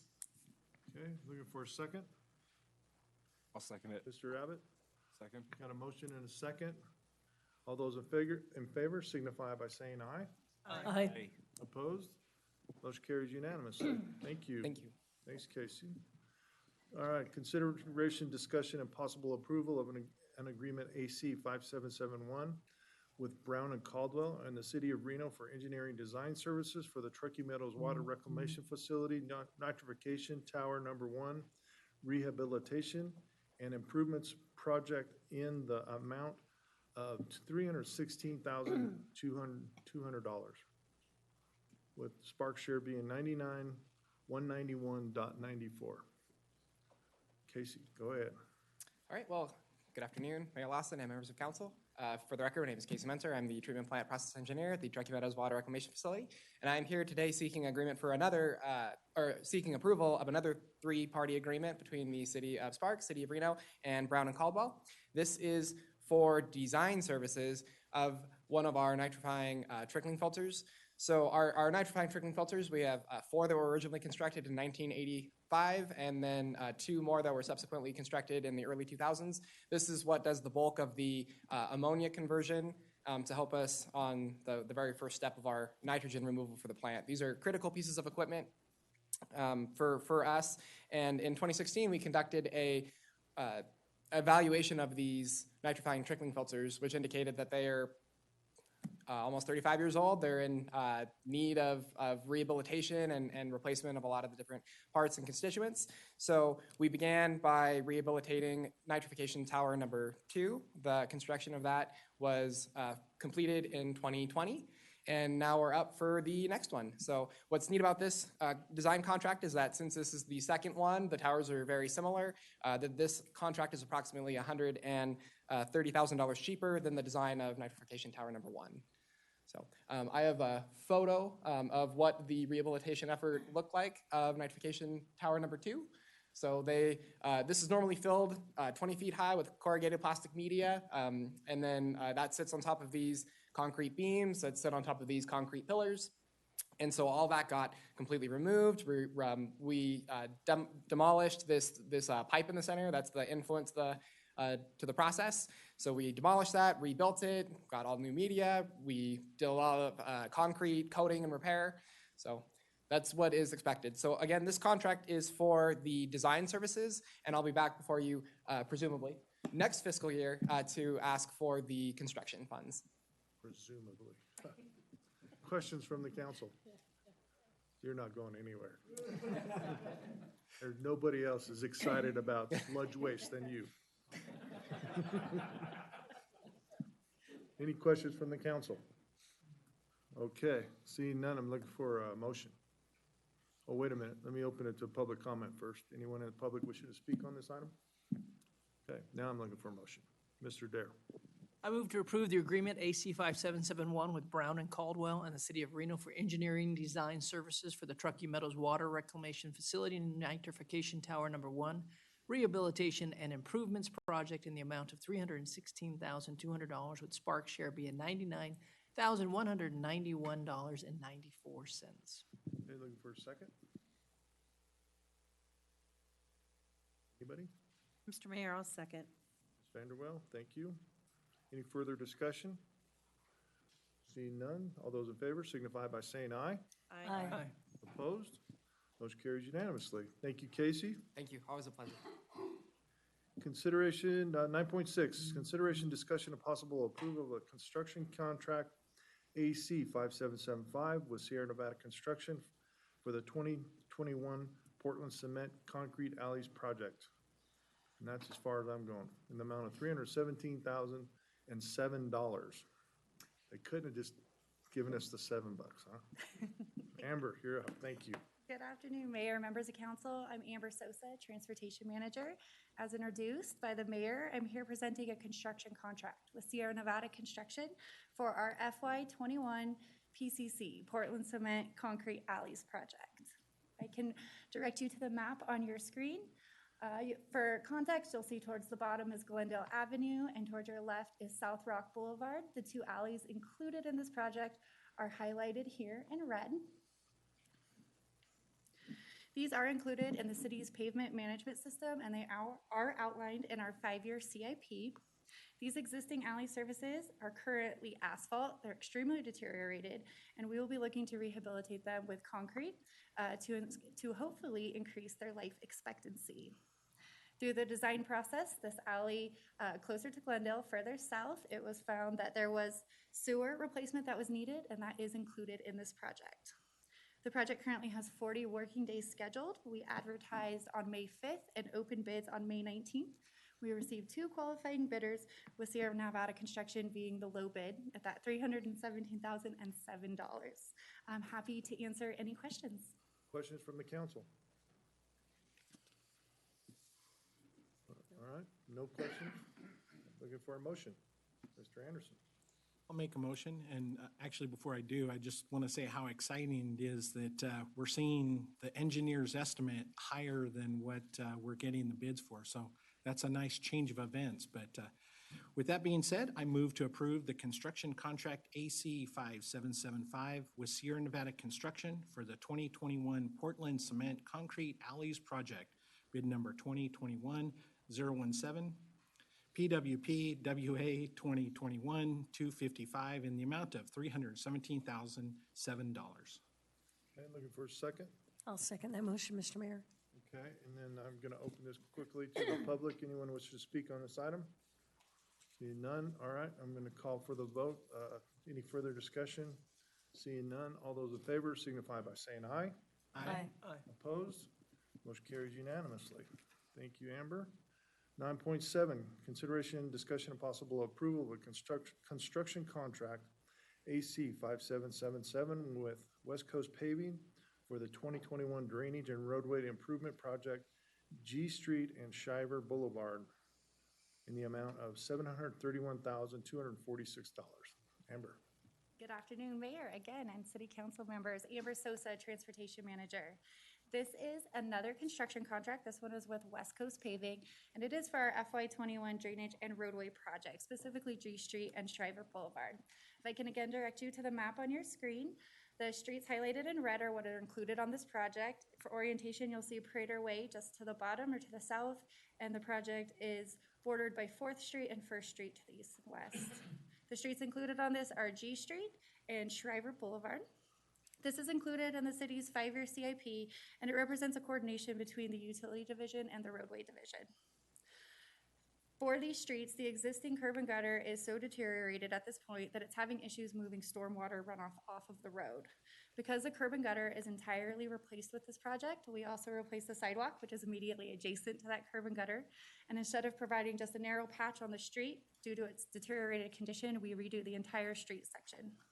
The project currently has 35 working days on the calendar. It was advertised April 14th. Bids were open April 28th. We received 3 qualifying bidders, with West Coast Paving being the low bidder at $731,246. I'm happy to answer any questions. Questions from the council? All right. Anyone in the public wishing to speak on this item? Seeing none, I'm looking for a motion. Mr. Abbott. I move to approve the construction contract AC-5777 with West Coast Paving for the 2021 Drainage and Roadway Improvement Project, G Street and Shriver Boulevard, bid number 20/21-016, PWP-WA 2021-254, in the amount of $731,246. Okay, looking for a second? Mr. Mayor, I'll second. Second by Ms. Vanderwell. Any further discussion? Seeing none, all those in favor signify by saying aye. Aye. Opposed? Motion carries unanimously. All right, 9.8, consideration, discussion, and possible approval of an interlocal agreement, AC 5778, with the Regional Transportation Commission of Washoe County for the Signal Timing 6 Phase 2 project. Amber. Good afternoon, one more time. Amber Sosa, Transportation Manager. This is an interlocal cooperative agreement between the City of Sparks and the Regional Transportation Commission, the RTC, representing the Signal Timing 6 Phase 2 project. So this is the next in a series of signal retiming projects throughout the region that aim to alleviate travel time delay and increase capacity on our regional roads through efficient use of traffic signal timing. This is an annual agreement that comes before you with similar agreements with RTC for Reno and Washoe County. Through this agreement, the RTC will reimburse the City of Sparks for staff time spent working with RTC on implementing new signal timing and into our city's central transportation traffic system. This agreement is for up to $25,000 of reimbursement, and again, staff time and any eligible project costs are available up to that amount. Through these signal timing efforts in the last year, we've seen improvements to the Rock Boulevard corridor, specifically from Prater to Gregg. We've seen improvements along El Rancho, and we've worked for improvements on Sparks Boulevard, specifically in the Legends development area, to address big special events such as Black Friday. With this year, one of the corridors that are scheduled to be looked at is the Pyramid Corridor, all the way from I-80 to Wingfield Hills, and other areas will be developed as new complaints come in and as we observe new growth in different traffic patterns throughout the region. With that, I'm happy to answer any questions you may have. Questions from the council? Ms. Bybee. Yeah, Amber, so you said this year's signal timing will look primarily at the Pyramid Corridor and any other complaints or areas of concern, but it's predominantly Pyramid Corridor? Just starts with Pyramid Corridor. That's the Okay. only one identified at this time. Okay. And as we see new growth or change in traffic patterns, we can adjust that accordingly. Okay, and do you work with NDOT then? Because that's an NDOT road. It is owned by NDOT, but through our master signal agreement, we operate and maintain the traffic signals, Okay, which perfect. includes the timing. Okay, thank you for the clarification. Any other questions? Seeing none, let me ask the public, is there anyone wishing to speak on this item? Seeing none, we'll bring it back to looking for a motion. Mr. Mayor, I'll make the motion. Ms. Vanderwell. I move to approve the interlocal cooperative agreement AC-5778 with the Regional Transportation Commission for Signal Timing 6, Phase 2 project. Looking for a second? I'll second, Mr. Mayor. Second from Ms. Bybee. Any further discussion? Seeing none, all those in favor signify by saying aye. Aye. Opposed? Motion carries unanimously. Thank you very much, Amber. 9.9, consideration, discussion, and possible approval of a construction contract, AC 5774 with Sierra Nevada Construction for the North Truckee Ditch Rehabilitation Project and in the amount of $296,007. Seven's our lucky number today. Thank you, Mr. Mayor, members of council. For the record, Kevin Porter, utility manager, and that is the way that you can tell that SNC won the bid if it ends in $7. As you mentioned, Mr. Mayor, this is a construction contract, and this is for storm drain improvements on a section of the North Truckee Ditch, not to be confused with the North Truckee Drain. The North Truckee Ditch was historically an irrigation ditch that ran through town, and as development occurred throughout Sparks, it was slowly converted to a storm drain system.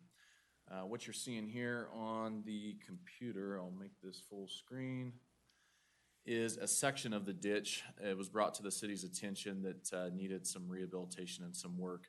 For context, this exhibit, kind of a brain teaser, the north arrow is actually oriented to the right of the image. This is Pyramid Highway. And just off screen to the right is Green Brae Drive. The donut shop would be on the right side, and then up in the top left corner would be Shelley Park. The property that we're looking at here is the New Covenant Church property, just on the west side of Pyramid Highway. And that old irrigation ditch that's now a storm drain system runs right through their parking lot. City-owned facility, as I mentioned, brought to our attention that it was in disrepair. Because it was an irrigation ditch converted to a storm drain system, it's very shallow, sitting right underneath the paving. Their parking lot, the property owner brought to our attention that this pipe is now coming through, daylighting through their parking lot. And in fact, because the traffic has, parked cars have kind of hit the top of that pipe over and over, there's some voids and some holes through the pipe into that 48-inch storm drain pipe. So this construction contract will go through and make improvements to that system to strengthen it and correct where some of the deficiencies are. In addition to that, the amount also includes two reimbursable items that I will discuss subsequently if this item is approved for some work to be done with NDOT and the property owner itself. Of that $296,007, the city's work comes out to approximately $191,000, and then those two reimbursable items make up the difference. We had 9 bids with this project. SNC's bid was the lowest, and this was approved in the fiscal year 21 CIP. With that, I'd be happy to answer any questions that council may have. Questions from the council? Okay, seeing none. Anybody in the public wishing to speak on this item? All right, seeing none, I'm looking for a motion. Mr. Mayor, I'll make a motion. Okay, Ms. Vanderwell? Move to approve the construction contract AC-5774 with Sierra Nevada Construction for the North Truckee Ditch Rehabilitation Project in the amount of $296,007. For a second? Second by Mr. Abbott. Any further discussion? Seeing none, all those in favor signify by saying aye. Aye. Opposed? Motion carries unanimously. Okay, moving on, 9.10. Consideration, discussion, and possible approval of a reimbursement agreement, AC 5776, with New Covenant Church located at 1327 Pyramid Way for additional asphalt parking lot reconstruction associated with the North Truckee Ditch Rehabilitation Project in the amount of $69,114.28. Kevin. Thank you, Mr. Mayor. Once again, Kevin Porter, utility manager for the record. And as I mentioned, this item and the following item are related to the construction contract. Once again, you'll notice the same exhibit, but a different outline. This outlines the parking lot associated with the church. What you'll notice in the middle of this exhibit is the not apart, and that just mirrors that storm drain section. And so What this reimbursement agreement is for the church, the property owner, to reimburse the city in the amount of approximately $69,000 for the reconstruction of this parking lot outside of those city limits of what I just discussed in the previous item. And that amount was determined just based off the proportionate share of the square footage of the parking lot based on the bid items we received from the Sierra Nevada Construction low bid for the paving specific bid items. And with that, I'd be happy to answer any questions on this item. Questions from the council? All right, seeing none. Anyone in the public wishing to speak at this time? All right, we'll bring it back. I'm looking for a motion. Mr. Dare? Ms. Vanderwell? Donald? Miss Donald? Councilman's son? Council. Oh, I move to approve the reimbursement agreement AC-5776 with the New Covenant Church located at 1327 Pyramid Way for additional asphalt parking lot reconstruction associated with the North Truckee Ditch Rehabilitation Project in the amount of $69,114.28. Looking for a second? I'll second. Second by Mr. Dare. Any further discussion? Seeing none, all those in favor signify by saying aye. Aye. Opposed? Motion carries unanimously. All right, 9.11. We're hitting our stride now, Neil. Computer's not slowing us down. Consideration, discussion, and possible approval of an interlocal cooperative agreement, AC 5773, with Nevada Department of Transportation for reconstruction of curb gutter and asphalt paving associated with the North Truckee Ditch Rehabilitation Project for reimbursement of those costs with the city of Sparks in the estimated amount of $59,000. Kevin. Thank you, Mr. Mayor. Once again, Kevin Porter for the record. And same exhibit here. You'll see this when you close your eyes, I'm sure, the rest of the afternoon. What we're looking at here, this small red rectangular area, is the NDOT right-of-way just off of the roadway, off of Pyramid Highway, that is adjacent to the work that I've discussed in the previous two items. Surprisingly enough, this stretch of road, just this stretch specifically right in front of this property, has probably the worst curb and gutter for that stretch of Pyramid Highway from McCarran South to I-80. We approached NDOT and let them know we would be doing some work in the areas, and they were agreeable to do an interlocal agreement to allow the same contractor to replace that curb and gutter that's deteriorated, along with two driveway approaches and some asphalt paving that falls within their right-of-way. The interlocal agreement's on the order of not to exceed of $59,000. Based on the bid items we received from the Sierra Nevada construction bid, their work will come out to be on the order of $35,000. With that, I'd be happy to answer any questions. Question from the council? All right, seeing none. Anyone in the public wishing to speak? Seeing none, I'm looking for a motion. Love. Mr. Abbott. I move to approve the interlocal cooperative agreement AC-5773 with the Nevada Department of Transportation for reconstruction of curb, gutter, and asphalt paving associated with the North Truckee Ditch Rehabilitation Project and reimbursement of those costs to the city of Sparks in the estimated amount of $59,000. Okay, looking for a second? Second by Mr. Anderson. I'll second that, yes. Thank you. Any further discussion? Seeing none, all those in favor signify by saying aye. Aye. Opposed? Motion carries unanimously. All right, 9.12, consideration, discussion, and possible approval of the First Amendment to the Truckee River Flood Management Authority Interlocal Cooperative Agreement A3864 to amend Section 3.05B to provide for a simple majority voting structure rather than the current requirement that all approvals by the Truckee River Flood Management Board of Directors be by unanimous consent. Kevin, you or Michael are going to take this one? I'll do the introduction, and then Thank we'll you. both be available for questions. Thank you, Mr. Mayor. Once again, Kevin Porter, Utility Manager. And as you mentioned, this is an amendment to the existing interlocal cooperative agreement with the Truckee River Flood Management Authority, TRFMA. And essentially, it changes the voting structure for that board. Traditionally, it was a unanimous voting structure for the board members present at that meeting, and this amendment changes it to a simple majority. And along with the simple majority there are certain items that require the governing bodies to approve, such as we're doing now, an amendment to the interlocal, among other things. We do have General Counsel for the Flood Management Authority, Michael Wool's, with us today.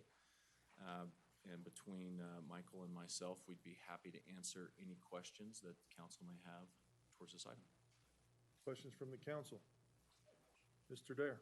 I just want to make sure I understand the benefits. I mean, I get the idea that it probably would function more like a board meeting we're used to, in the sense of being able to vote and kind of can get a quorum and those things. But it also protected us in some ways over the years, I think, from what I've heard, in the sense that if something seemed to be going down a path that was not beneficial to Sparks, there's a lot of boards we serve on where we have less people on it and things like that. Can you just explain how that would work out? I say this, we're obviously looking at a flood large, but we're at the bottom of the runoff. And so for me, I think in Sparks, it's very crucial that our voice is heard very large and that we actually have as much benefit out of this as can. Yes, Michael Woles, for the record, General Counsel for the Truckee River Flood Management Authority. You're correct about the benefits and the problems with that. The flip side of having the unanimous vote is it was possible for a single vote to basically gridlock the board, which did happen on one occasion. The discussions about changing this voting structure go all the way back to March of 2012. In discussions about the approval of these proposed changes, some of those same concerns were raised. One of the ways that this is structured to try to help avoid that is with some, I would call, significant board action. It requires a vote from at least one member of each member government. That would include things, well, like the infrastructure plan itself. Actually, I'll just read you the list. If there's any revision or adoption of fees proposed, if they enter into any financing agreements or debt instruments, amendments to the infrastructure tax plan, and adopting and amending the bylaws of the authority, and regulations or resolutions or policy statements. All of those require a vote of at least one member from each governmental entity. So no one can one governmental entity can't get locked out on those. For its regular business, it's just going to be a simple affirmative vote of a majority of the board members. Can we see if RTC can do that? I'm just kidding, that's a joke. I actually love that, actually. That actually is a very good way to protect what happens, so thank you very much. Welcome. That's awesome. A lot of thought went into this at the I think it's Flood fantastic. Management Board. Yeah, that actually is a good balance to it, to make sure, Any because that's the other- concern. Any other questions from the council? And personally, this is long overdue in my mind. We need to get a flood project done, and this will help us move that along more incrementally quicker than trying to get everybody to agree all on the same day about everything on the agenda. We can take smaller bits of it and make it happen faster. So number one, I want to congratulate the board members on the TURFMA for doing it. This is a bold step in changing the way that this interlocal agreement started off. And to change this took a lot of political willpower. So I got to commend them for doing that. Now, all we have to do is the right thing. So I'm looking for a motion. Oh, wait, let me ask first, is there anyone in the public wishing to speak about this item? Seeing none, well, all right, now I'm looking for a motion. I'll make a motion. Mr. Dare. I move to approve the First Amendment to the Truckee River Flood Management Authority Interlocal Cooperative Agreement. Okay, looking for a second. Mr. Anderson, second. Any further discussion? Seeing none, all those in favor signify by saying aye. Aye. Opposed? Motion carries unanimously. Thank you, Mike. Thank you very much. Thanks, Kevin. Appreciate it. It's a big first step here, folks. All right, 9 point, whoop, I already did 1, 2, 9:13, right? Consideration, discussion, possible approval of resolution 3380 and a lease agreement AC 5779 with Washoe County School District for the city-owned parcel located north of Kleppy Lane. And I'm not going to read you the APN, so. Thank you, Go ahead, Mr. Kevin. Mayor. Once Thank you. again, Kevin Porter for the record. This is a lease agreement with the Washoe County School District for a city-owned parcel. And you can see on the exhibit here, the parcel that we're talking about is outlined in the red rectangular polygon, rectangle, I'll say. This is located just south of Interstate 80 And just north of Cluppy Lane, if you can notice in the center of that image, those are actually school buses parked at the Washington County School District bus yard. For further context, out of the image in the top left corner would be Sparks Boulevard interchange in the Wild Waters Park. This parcel was traditionally open ditch, part of the North Truckee Drain. Back in 2016, when we completed the North Truckee Drain realignment project, this piece of the open ditch, as well as the remainder of the open ditch below I-80, was boxed into a concrete box culvert below ground, and the parcel essentially became usable at that point. As you can see, the access is, there is no direct access from Cluppy Lane. It's from either parcel adjacent to this parcel, and the size of it does not necessarily make it desirable for immediate city use. The school district approached us and asked if we'd be willing to entertain a lease, and staff considered it and determined that this would be beneficial to the city, because as it stands now, without the lease, our public works maintenance crews are responsible for the ongoing routine maintenance of this site, for the daily cleanup or the ongoing cleanup, as well as homeless activity monitoring. And with that lease agreement, that responsibility would now fall on the school district for the remainder of the time that they lease the property from us. The yellow hashed outline inside of that red area is the anticipated area that the school district would actually use for additional school bus parking, but they'll still be responsible for the maintenance across the entire parcel. The term of the agreement is an initial 10-year term, and there's an option for if both parties are agreeable to renew for an additional 10 years beyond that. With that, I'd be happy to answer any questions. Okay, question from the council. Mr. Anderson. I want to thank staff for taking a look at this. This is, again, one of those perfect examples of how we should be working together in the community. It's of great benefit to the school district. I mean, like that area to the east of them, they had to expand to fit buses. This will give them some more space. And then the benefit for us is we don't have to worry about maintaining that little island of land over there. So I just want to say thank you very much. Thank you, Councilman. Any other questions from the council? I had a quick question. Ms. Bybee. I'm not seeing a fiscal analysis, like what income will generate from this lease. Do we have that determined yet? We do. The lease agreement spells out the amount. It's $1 per year. It was determined just based on the beneficial use of us not having to maintain the property. Okay. And that makes sense, because then we've saved the money of our maintenance of that. So obviously that's a benefit fiscally to the city. Okay, thank you. Okay, any other questions? All right, seeing none, we'll open it up to the public for comment. Anyone wishing to speak on this item? Okay. Now I'm looking for a motion. Mr. Anderson. I move to adopt Resolution 3380 and approve the lease agreement AC 5779 with Washoe County School District for the city-owned parcel located north of Kleppe Lane, APN 034-16403. All right, looking for a second. I'll go ahead and second that, Mr. Mayor. Second from Ms. Bybee. Any further discussion? Seeing none, all those in favor signify by saying aye. Aye. Opposed? Motion carries unanimously. Thank you, Kevin. Thank you, Mr. Mayor. All right, item 9.14, consideration, discussion, possible adoption of resolution number 3382, authorizing the transfer of the gaming license held by Northern Nevada Restaurant Services, DBA Points Casino number 130, to a new location at 1412 Pullman Drive in Sparks, Nevada. Brendan. Afternoon, Mr. Mayor, rest of the council. Brandon Sendall, Senior Assistant City Attorney. This is a companion item with item 8.3 from the consent agenda that you already approved.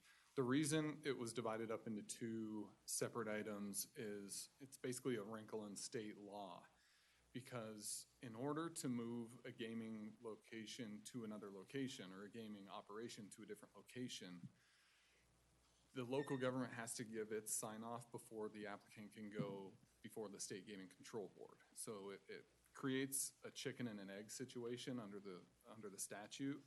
So just to give you a little context, it's NRS 463-302 allows the State Gaming Control Board to approve a transfer of a location to a different to a different location, as long as that new location is within a redevelopment district. In this case, it's redevelopment district 2C over at the Legends facility. But the same statute states that the governing, or the Gaming Control Board shall not approve it unless the applicant has received all of the necessary approvals from the local jurisdiction, that being you. So the applicant here, Northern Nevada Restaurant Services, they've operated several gaming locations throughout the city. The one that we're dealing with here is Dottie's over at 1114 Victorian. The applicant's worked with staff for about 4 years now, between planning, business licensing, police, legal, on how to facilitate this transfer. And they ultimately identified the property at 1412 Pullman Drive, which is within the redevelopment district. So in recent months, they have received a conditional use permit for the new location. They've received a building permit. It's actually under construction right now. So the resolution that's before you is intended to help them with their state approvals with the Nevada Gaming Control Board to demonstrate that they've met, it's under subsection 3 of NRS 463-302, that requires them to have all local approvals before they go before the State Gaming Control Board. So just to go through everything, they've submitted all the required materials for their business license application. That was under item 8.3. They've obtained a building permit and a conditional use permit for the new location, subject to a final certificate of occupancy and other, county and state approvals before they can actually start operations. The resolution is essentially the city of Sparks's resolution that they've met all of their local requirements. And that's it. I can answer any Questions questions. from the council? And Seb Carlson, a representative with the applicant, is also here if there's any questions. Mr. Dare. I just have one quick question.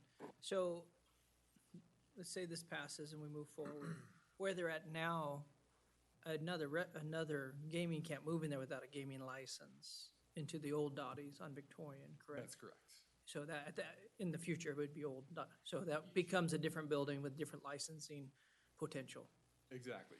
Each gaming license is specific to its location. So just because there was a gaming operation in there previously doesn't mean one could automatically go in there. I thought I knew that, but I wanted to confirm it. Thank you. Okay, any other questions from the council? Okay, not, anyone from the public wish to speak on this item? Okay, we'll bring it back. I'm looking for a motion. Mr. Anderson. Move to adopt resolution number 3382, authorizing the transfer of gaming license held by Northern Nevada Restaurant Services Incorporated, DBA Points Casino number 130, to a new location at 1412 Pullman Drive in Sparks, Nevada. Okay, looking for a second? Second by Mr. Dare. Any further discussion? Seeing none, all those in favor signify by saying aye. Aye. Opposed? Motion carries unanimously. All right. Thanks, Brandon. 9.15, consideration, discussion, and possible approval to purchase various commercial insurance policies to protect the financial interests of the city in the amount of approximately $1,040,462 for the next policy periods, and authorize the city manager to execute the policy documents. Mr. Mayor. Thank you, Mr. Mayor. Good afternoon, Mr. Mayor, City Council members. I'm Dan Marin, your Contracts and Risk Manager for the record. The next two items in your general business agenda represent the annual renewal of the insurance policies that cover events that may occur outside or beyond the city's self-insurance limits. Starting with 9.15, it's insurance policies specific to the city, which include coverage for property and contents, our automotive physical damage, our general liability, auto liability, cyber liability, employee dishonesty, and tenant user liability policies. It's a raft of different things all put together in a spreadsheet that we offered to you, the table attached to your staff report. The table that was used as the attachment was drafted on May 27th. 2 weeks ago. And the reason I say that is because I'll have some good news in a minute. Represented on the table cumulatively across all of the policies, we were seeing an increase of 29%, or $235,000 and change in premium cost year to year, spread between our various coverage, with the heaviest impact seen in our policy for property coverage at 45%. The good news is that was 2 weeks ago, and we received updates not once but twice today. The latest being at 2:30, because the brokers behind us do a heck of a job in continually trying to push our carriers for better and better numbers. The line for our property coverage has decreased since your staff report was drafted to a total of $541,370, resulting in a revised 29% increase. So yes, I'm celebrating a 29% insurance increase because it was 45 just a day ago. This and other adjustments makes the total insurance premium for the city policies a total of $967,394, or an increase across all policies of 20%. Okay, again, to remind you, on the document that you have in front of you, we were at 29% across all policies. So why are we seeing increases? Well, they're due to a combination of things, including, first off, the city's claim history. We do have a claim history, and as I've shared with you in past meetings, it tends to be that when we break things, being a city government, they tend to be expensive things, whether they're police cars, street sweepers, or the like. And so we do have a loss ratio when compared to our premium that we pay for property coverage exceeding 20%, which is a healthy number when it comes to insurance. Not as bad as others, but still something to be considered when you're looking at rate increases. Second, the insured values on everything we own go up. As inflationary factors go up, the cost to rebuild buildings and replace equipment also goes up. And so when we go through our renewal process every year, we provide what's called a property schedule, and it's just a glorified spreadsheet of everything that we own that we're declaring, hey, we own this. This is how much it's going to cost us to replace it if we break it. How much are you going to charge against that total dollar figure to insure it? And so year to year, again, prices are going up, so our premiums naturally go up. Finally, it's worth pointing out to you as probably individual property owners that the insurance market is going through an adjustment themselves. This year, we're continuing to see pricing adjustments due to tremendous losses across the country due to natural disasters, all sorts of things where the insurance industry is paying out losses that are just huge. It was reported by AM Best that insurers have seen their losses and expenses as a proportion of premiums hit more than 99%. So out of all the premiums paid in the U.S., they're paying more than 99% out in losses. And so they're looking to recoup that somewhere, and we're a good customer for that. Anecdotally, within the risk management circles of public agencies, we all share information and we ask others what's going on. And as we've all hit renewals generally at the same time, we're all asking the question, geez, how bad is it where you're at? And we're seeing increases in other public agencies as high as 50% in property. It's not just us. So in addition to the significant jump in premium costs, the city's also been presented with a situation where we're going to have a higher self-insured retention or deductible in some cases. The most typical case, and the easiest one to explain, is when we damage vehicles. When you have your own personal property, your own vehicle insurance, you set a deductible with your insurer. Okay, I want to pay $500 every time I get into a crash. We have a similar self-insured retention. They call them different things because it's government, for the city. With respect to vehicles, up to this point, the city covered the first $10,000 in vehicle expense when we had a crash or totaled a car or something along that line. Those deductibles are going up depending on the value of the car. Starting at $25,000 per case and going as high as $75,000 depending on how much the replacement cost on that vehicle is. So if we were to, unfortunately, say, total a fire truck, we'd be on the hook for the first $75,000 because of the expense of replacing that vehicle. We didn't negotiate this change. This was presented to us by our insurer saying, if you want to be insured, this is how it's going to go. So we are looking at premium increases and we're looking at deductible increases that, again, I'm celebrating the fact that it's only 29% today instead of 45%, which is an odd position to be in. So with that, I'm pleased to try to answer any questions you may specifically may have. Additionally, we've got representatives from our broker, both Brandon Lewis and Jennifer Fryer from USI Insurance, are able to help you if you have any further questions, but that's the presentation under 9.15. All right, questions from the council. Ms. Bybee. Thank you, Mr. Mayor. So Dan, are we seeing increases in the cyber liability with everything, or will that be coming later? Cyber is built into the raft of policies that we had there. And fortunately, cyber as a component piece of those numbers is only a few $1,000s to the city.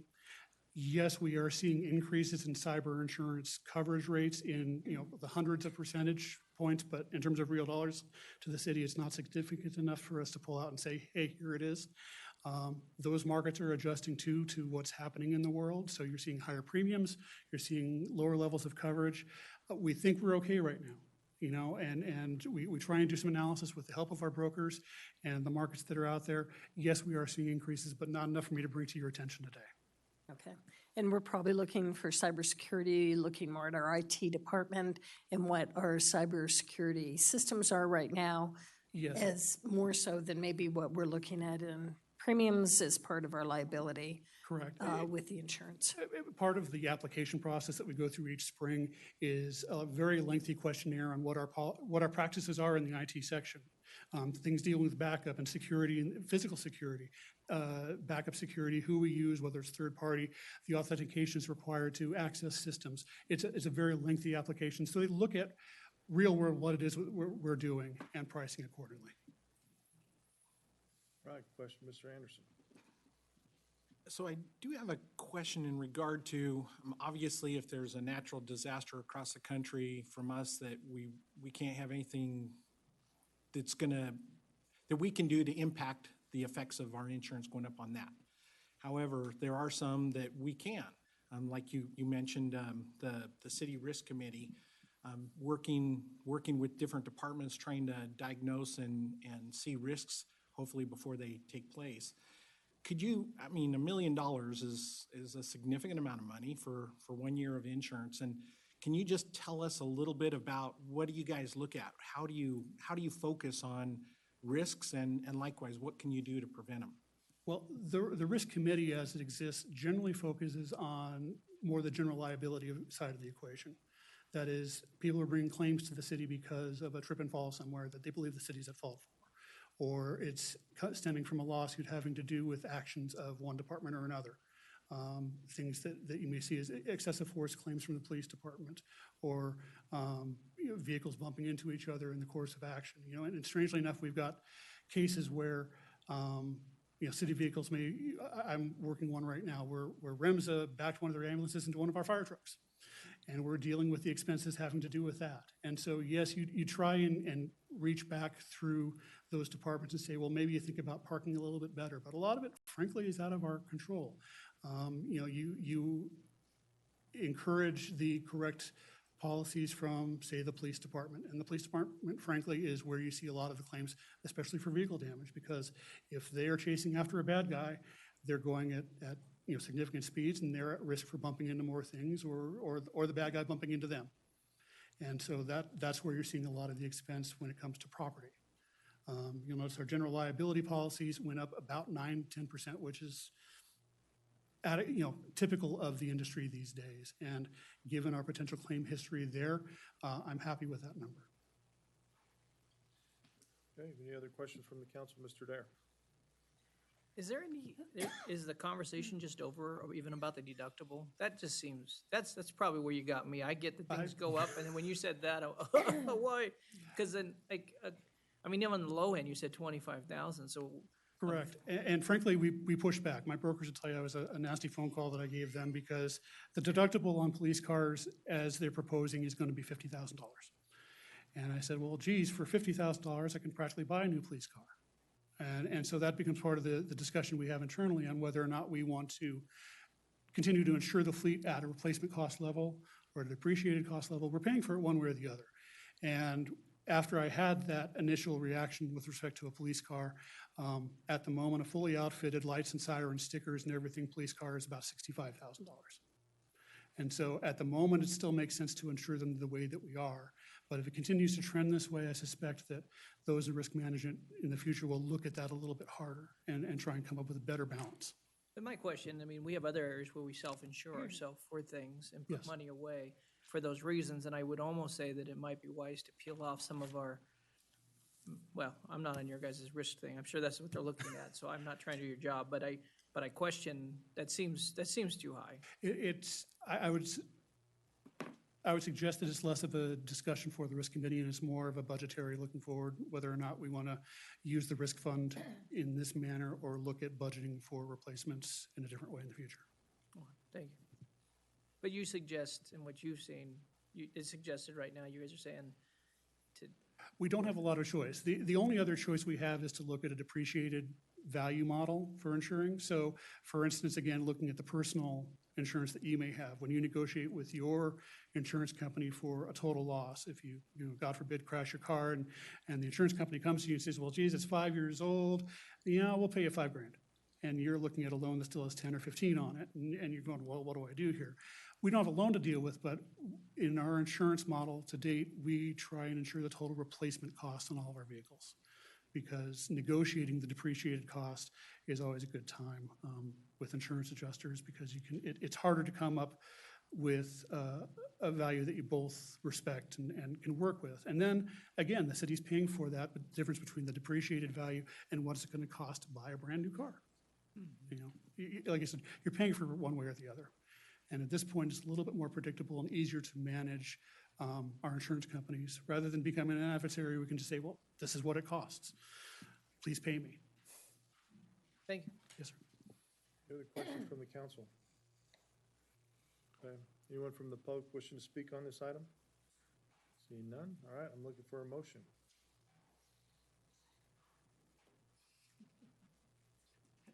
I'll make the motion, Mr. Mayor. I thought Brandon was going to make it. I move to approve purchasing various commercial insurance policies to protect the financial interests of the city in amount of approximately $1,040,462 for the next policy periods, and authorize the city manager to execute policy documents. Okay, looking for a second. Mr. Anderson? Yes, I'll second the motion. Okay. Got a motion and a second. Any further discussion? Seeing none, all those in favor signify by saying aye. Aye. Opposed? Motion carries unanimously. All right, 9.16, consideration, discussion, possible approval to purchase various commercial insurance policies to protect the financial interests of the Truckee Meadows Water Reclamation Facility in the amount of $527,947 for next policy periods, and authorize the city manager to execute the agreements for those policies. Mr. Maron. Thank you, Mr. Mayor. Dan Maron, your Contracts and Risk Manager, for the record. This item looks a lot like the previous item in that it's for insurance policies. However, this is specific to the property and contents policy that covers the Truckee Meadows Water Reclamation Facility, or TUMWRF. Like the city coverage detailed in the previous item, the rate used to calculate this premium has gone up for the next renewal period. Even though we've had no claims at TUMWRF in any human memory in this building, with respect to this policy, we were originally quoted an increase of 45%, as it shows on your spreadsheet, year to year. We continue to work to get this amount reduced, and given our clean claim history, the brokers even went out and rebid this with other carriers, or attempted to, I should say. We went out to 10 different carriers. Only 3, including our incumbent, even offered bids. It's that tight of an industry out there, and the other 2 bids actually did come in higher than what I'm presenting to you today. So, the relatively good news today is, again, that in the last 24 hours, premium costs have decreased slightly since your staff report was drafted. So the line for property coverage decreased from the original amount of $527,947 down to $448,196, resulting in a revised increase of only 23% for that line over fiscal '21. The second insurance policy that we carry at TUMWRF, which is also shown on your sheet, is specific to pollution liability, but we renewed that on a 3-year cycle, and this is not one of those years, so that's only there for informational purposes. I'm not asking you to approve anything there. We're not looking for any coverage changes with respect to this policy. Again, I'm pleased to try to answer questions, and our brokers are here as well to assist. Dan gets a gold star for saving $100,000. Ms. Bybee. So Dan, is the motion on what you're asking for today, the $527,000 or $448,000? I'm asking for the full amount just because, as is obvious by my presentation, these things are floating around. We're going to try and lock this in as best we can, as soon as we can, but I don't want us locked into the lower amount if something changes tomorrow, we discover something that we missed. That's also why your staff report is phrase as approximately, because we've done that in the past where we used a not to exceed amount and painted ourselves into a weird corner. And so we ask for the higher amount, know that we will only encumber what is required in the lowest possible amount that we can get on the day that we sign the policy documents. Okay, thank you for the clarification. Mr. Dare. Just because we're having these fun conversations, can you talk to me about what would be the amount if something were to happen? What's our deductible here? Well, this is different because we don't insure vehicles separately at somewhere, so we're only talking buildings and contents, and it depends on the event that's occurring. For instance, the deductible for an earthquake is different than a fire, and depends on the structure or equipment that we're talking about. And so it's a range. Earthquake coverage tends to be a percentage of the declared value on the property. And, I've had discussions with Mr. Drinkwater oftentimes because we look at the total value insured and go, well, gosh, it might cost us more to replace the entire plant than what the insured value shows. And my answer typically is, well, if we lose everything all at once, we've got different problems. Yeah. So we're hoping that, any claims out there for a small portion, a building here or there, if it were ever to happen. Have we seen an increase, though, like same kind of increases across the board on these as well? We are, like I said, we were hopeful, given the fact that there was no claim history on the property policy there, that we might be better off. Like I said, we were seeing others in the mid-40s, and we're landing at 23 at the moment. It sounds weird to say that's good, but. Yes, exactly. Okay, any other questions from the council? All right, anyone in the public wishing to make a comment on this? None, bring it back, I'm looking for a motion. Mr. Dare. I move to approve the purchase of various commercial insurance policies to protect the financial interests of the Truckee Meadows Water Reclamation Facility in an amount of approximately $527,947 for the next policy periods, and authorize the city manager to execute agreements for those policies. Okay, looking for a second. I'll second that motion, Mr. Mayor. Thank you. Any further discussion? Seeing none, all those in favor signify by saying aye. Aye. Opposed? Motion carries unanimously. Thank you. Thank you, Dan. Thank you. Thanks, Brandon. Thanks for your hard work for us. For the citizens, that's a lot of savings for us. 9.17, consideration, discussion, and the possible approval to purchase stop-loss insurance from Voya Financial for the city's self-insured group health plan for fiscal year 2022 in the amount of $538,947, and authorize the city manager to execute policy documents. Thank you, Mr. Mayor. Good afternoon. Good afternoon, City Council members. For the record, Jen McCall, Human Resources Analyst Senior. This agenda item is to approve the purchase of stop-loss insurance for the City of Sparks Group Health Plan for fiscal year 22, and to authorize the city manager to execute our policy documents. What is stop-loss insurance? Why do we need stop-loss insurance? The city's health plan is a self-insured policy, which means that we as the city will pay all medical, dental, pharmacy, and vision claims every fiscal year. The risk to a self-funded insurance program is our large catastrophic claims. In the last 3 years, the city has experienced 5 large catastrophic claims. Stop-loss insurance has saved us $1.8 million. Stop-loss coverage will make the payments on a claim when the cost exceeds a specific threshold. And we refer to that as a stop-loss deductible. Our current stop-loss deductible is $325,000. In addition to the stop-loss deductible, the city pays an annual premium, which is currently $472,000. A stop-loss carrier may also identify current or large anticipated claims moving into the next fiscal year, and they'll call those claims lasered claims, which will have their own set of deductibles. In order for the city to purchase this protection each year, we work with our broker, LP Insurance, and city staff. This year, we solicited bids from 14 companies, with only one company returning a bid. That's our current company, Voya Financial. And within that offer, they presented 3 different options, which I'd like to share with you.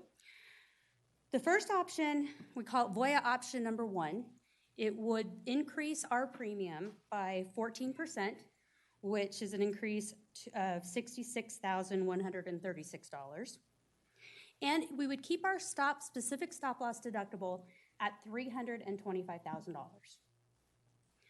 Voya option number 2 would only increase the premium by 0.8%. However, it would require us to increase our specific stop-loss deductible for catastrophic claims to $350,000. And finally, option number 3, Voya's option number 3, it would give us a decrease in our premium, but it would require us to increase our specific stop-loss deductible to $375,000. Built into each one of these options are 2 lasers. These 2 lasers are carried over from last year and will continue for us. The first laser has a specific stop-loss deductible of $600,000. The second laser has a amount to it that's for a total anticipated claim of $1.4 million. Therefore, if both of these claims come to full fruition, we'll be spending $2 million on the lasers. Looking at the 3 options, option 2, option 3, they look more attractive. They might save us money on the premiums. But if the city experiences even one catastrophic claim this fiscal year, it does wipe out, more than one, it would wipe out the savings we see in the premium.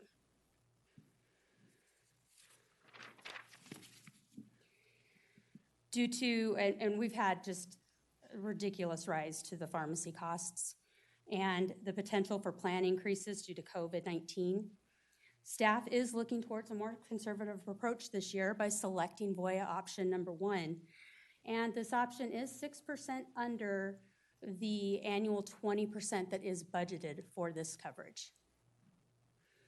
Therefore, staff asks the City Council to approve the purchase of stop-loss insurance by selecting Voya Financial option number 1, and for the City Council to approve the City Manager to execute plan documents. Questions from the council? Okay. Questions from the public? Now, keep in mind, I'm not going to do this at the next meeting, asking for public comment. Since I started this way, I have to finish this way. All right, well, with that then, I'm looking for a motion. Mr. Anderson. Move to approve the purchase of stop-loss insurance from Voya Financial, option number 1, for the city's self-funded group health plan program for fiscal year 2022, in the amount of $538,947, and authorize the city manager to execute policy documents. Okay, looking for a second? I'll second. Second for Ms. Vanderwell. Any further discussion? Seeing none, all those in favor signify by saying aye. Aye. Opposed? Motion carries unanimously. All right, item 9. Mayor Lassen, Council? Thank you, Jen, we appreciate it. 9.18, consideration, discussion, possible approval to purchase 1-year excess insurance policy for the city's self-funded workers' compensation program for fiscal year 2022 for from Safety National in the estimated amount of $166,690, and authorize manager to execute policy documents. Good afternoon, Mr. Mayor and council members. Jill Valdez, Human Resources Analyst Senior, for the record. Before you today is a renewal of workers' compensation excess insurance. The city is self-insured for its workers' compensation program. Excess insurance for catastrophic losses is required by law to retain the self-insured status. I am pleased to report that with the assistance of USI, our brokers, the current carrier has offered the same self-insurance retention rate of $3 million for police, fire, sworn, and $1.5 million for all other employees. However, the premium for that coverage has increased. It's the theme of the day. The self-insurance retention rate in workers' compensation is much like the stop-loss deductible that Jen McCall talked about and the self-insurance retention that Dan Moran talked about. The main difference in workers' compensation is the term. The term for workers' compensation being the life of the claim. So any occupational injury or disease that occurs in the next fiscal year policy period This insurance coverage would be in place until that claim or that person's injury is resolved. Could be less than a year, it could be 30 years or more. So let's talk about the change in the premium. The premium rate per $100 of payroll increased 52% this year. For the last 2 years, the annual rate was approximately $116,000. This year, it went up to $166,690. This is best explained by the fact that there was only one company that provided a quote to the city for this insurance product. Another notable change this year in the policy is that coverage for communicable diseases has been removed as an option as a result of COVID-19, which is common across the board. I'm happy to answer any questions. Questions from the council? Mr. Dare. I have a question, and maybe it's just in general. It just seems like we won't get any bids back but one. What is happening there? So workers' compensation is a little different from the other products. The reason for the workers' compensation bid issue is that Nevada has a very unique police fire program for heart disease, lung disease, cancers, and hepatitis. And because of that, we have been losing carriers in the state of Nevada for a number of years. This is something we've been predicting and watching closely. It is likely to continue, and we did have the same carrier, Midwest, from 1993 until about 3 years ago. Midwest removed themselves from the entire state of Nevada for police fire coverage. Last time I came to you, Safety National and another company bid. They have merged. So now it's just Safety National. But one of the issues that they're watching closely is the changes at the legislature and expansion of these benefits, which they see as a potential risk. And because their tail is so long that when they commit to us, they're paying for claims potentially for a person's life. They have to be very careful what they're agreeing to. What happens if these guys don't make a bid? What happens in our situation if the... Great question. We are working with our broker because it is possible that I come to you someday and that is the case. So worst case scenario is that we would have to go into the risk pool with the state and we would be unable to be self-insured. So that's the worst case scenario. Our broker is looking into some other options such as, if available, going to a risk pool, which has many self-insureds. So instead of being single self-insured, you would be like a group of self-insured entities. However, if we are unable to get the insurance, it's possible that they are also unable to get that insurance. But that's one option. Another option is looking at some potential programs where we have a much higher deductible for what we're paying, and we would be, if we could get a policy, we would be insured, but we would have a very high deductible. So we are exploring many different options, but it is concerning, so that we don't have as many options as I would hope to be able to bring to you. Thank you. Any other question, Ms. Bybee? So Jill, you mentioned no coverage for communicable diseases. That's just on the workers' comp side? Yes. So are they, excuse me, are they envisioning problems with whether COVID will become a workman's comp issue if someone claims? And I know the whole COVID issue, the possible litigation and where that's going to go, none of us know, of what claims could be made, but anticipating, so it would be all communicable, I can't even say it, diseases, but COVID is driving it, of worried. COVID is driving it. Okay. Across the country, we have a patchwork of coverage for COVID-19. So some states have enacted laws that have provided coverage under workers' compensation for COVID-19. Others have not. To date, Nevada has not. There is not clarity yet about whether that is covered in Nevada. Currently, the claims are not being accepted for the most part. There may be some circumstances in the line of duty possibly where the carrier may accept it, but there's a lot of ambiguity about what may or may not be covered. And so you're seeing this across the board. It's sort of like a natural disaster that a pandemic such as this could have. Could put some of these insurance companies out of business is what they're worried about. And so they're opting out of providing coverage. Okay, thank you.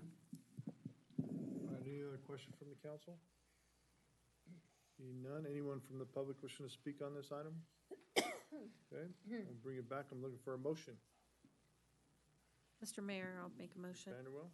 I move to approve the purchase of the excess insurance policy from Safety National for the city's self-funded workers' compensation program for fiscal year 2022 in the estimated amount of $166,690 and authorize the city manager to execute policy documents. Okay, looking for a second?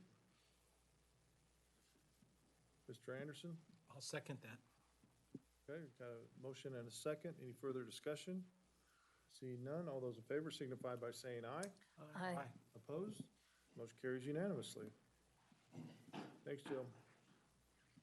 All right, 9.19, consideration and discussion of possible action regarding the annual performance review of the city manager, Neil Cruz. Mindy Falk, you ready? I'm ready. Okay. Good afternoon, Mr. Mayor and members of City Council. Mindy Falk, Human Resources Director. Today, I'm here to report on the completion of the city manager's annual performance review.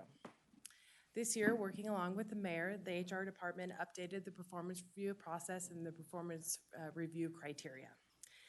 We collected feedback on 8 core competencies as well as achievements and objectives. Each of the council members and the mayor individually rated the city manager's performance. Human Resources compiled that information and has included it in a summary attached to the agenda item. In addition to reviewing his performance today, the City Council may recommend and approve a merit increase and/or other contract changes, including a contract extension. The merit increase must stay within the pay band. Currently, Mr. Cruz has 1.17% available in his pay band before he reaches the maximum. And unless there's any specific questions about the performance review, I will turn this over to City Manager Cruz. Mr. Manager. If there aren't any questions for Mindy, my request of you today is to grant me the 1.17% to take me to the top of the range and to add a third year back on the tail end of my contract, which would extend it out through, that'd be June 30th of 2024. Right now, it's at June 30th of 2023. Okay, questions from the council? Mr. Dare? I want to say that I appreciated this process, and I want to thank you, Mayor, for putting that together of how we did it. I think it was good to be able to sit down and kind of talk through. I know we get to do this publicly because this is public of what we do, but there is there's need for us to continue to have relationship conversations, and it was fantastic to be able to do.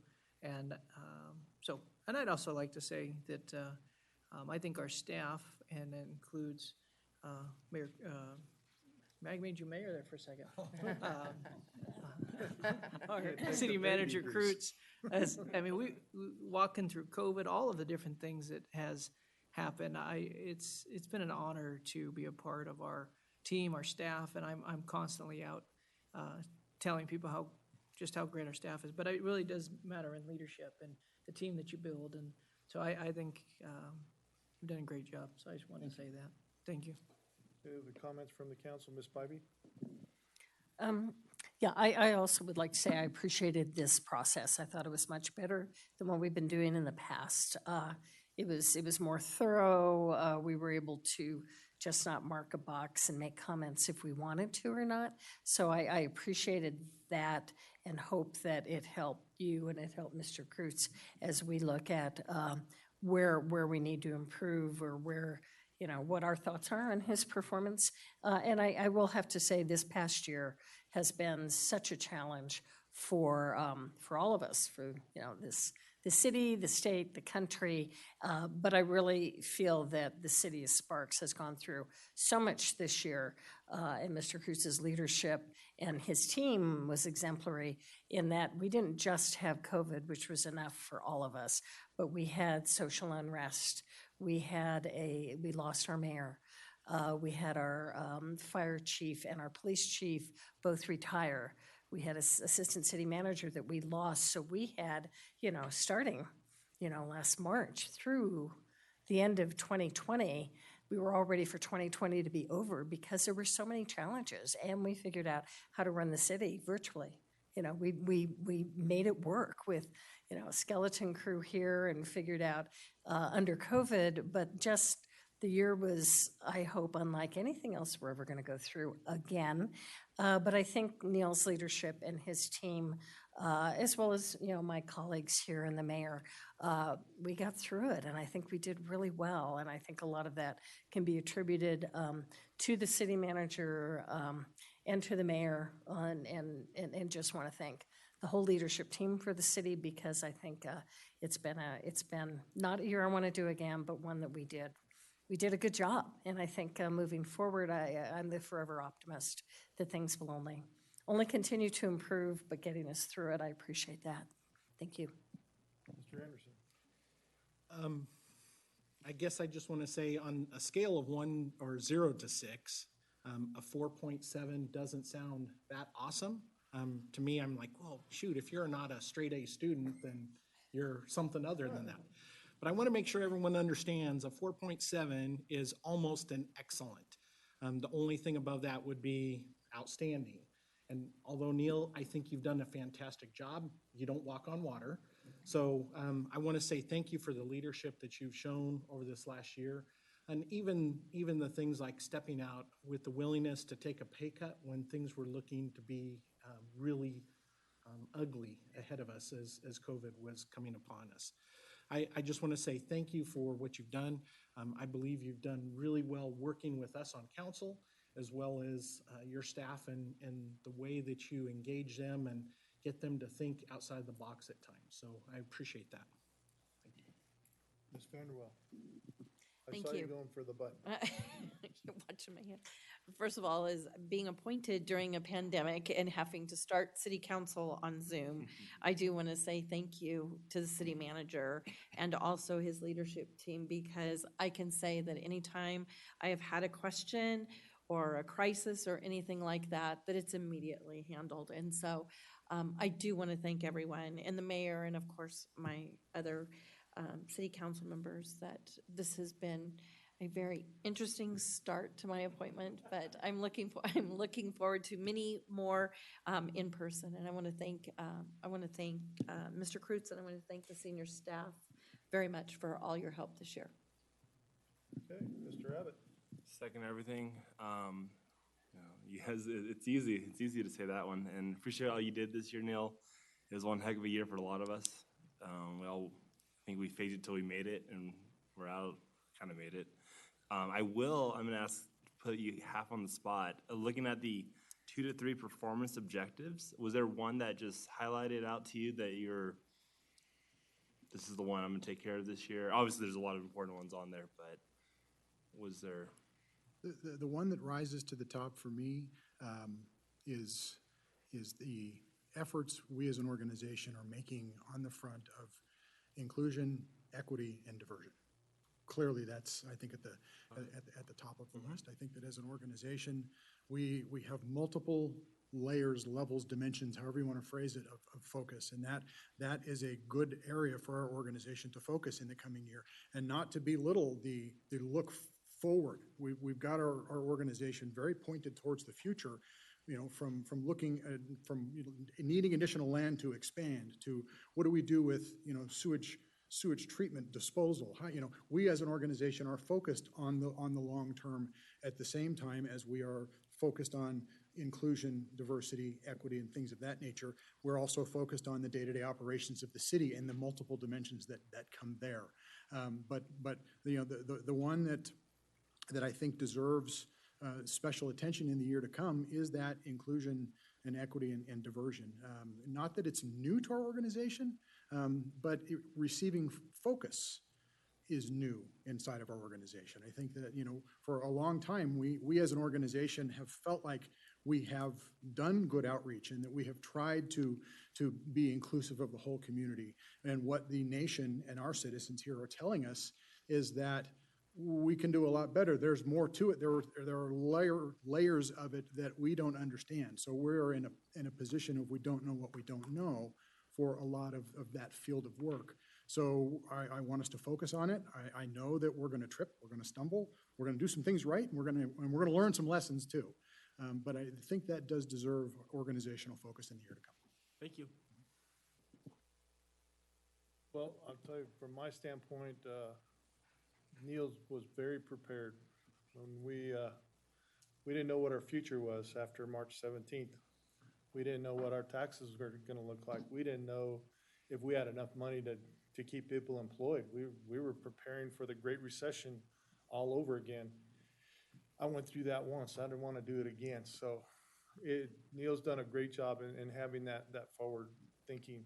And I've appreciated my relationship with Neil has grown as we try to set our city in a decades-long growth period in places where we can do and making smart decision and using smart growth. And Neil's at the forefront of helping in that aspect of it. And we see eye to eye on a lot. But I will also say that executive staff is just awesome. Our folks that you got it too easy. They are awesome. They do a wonderful job.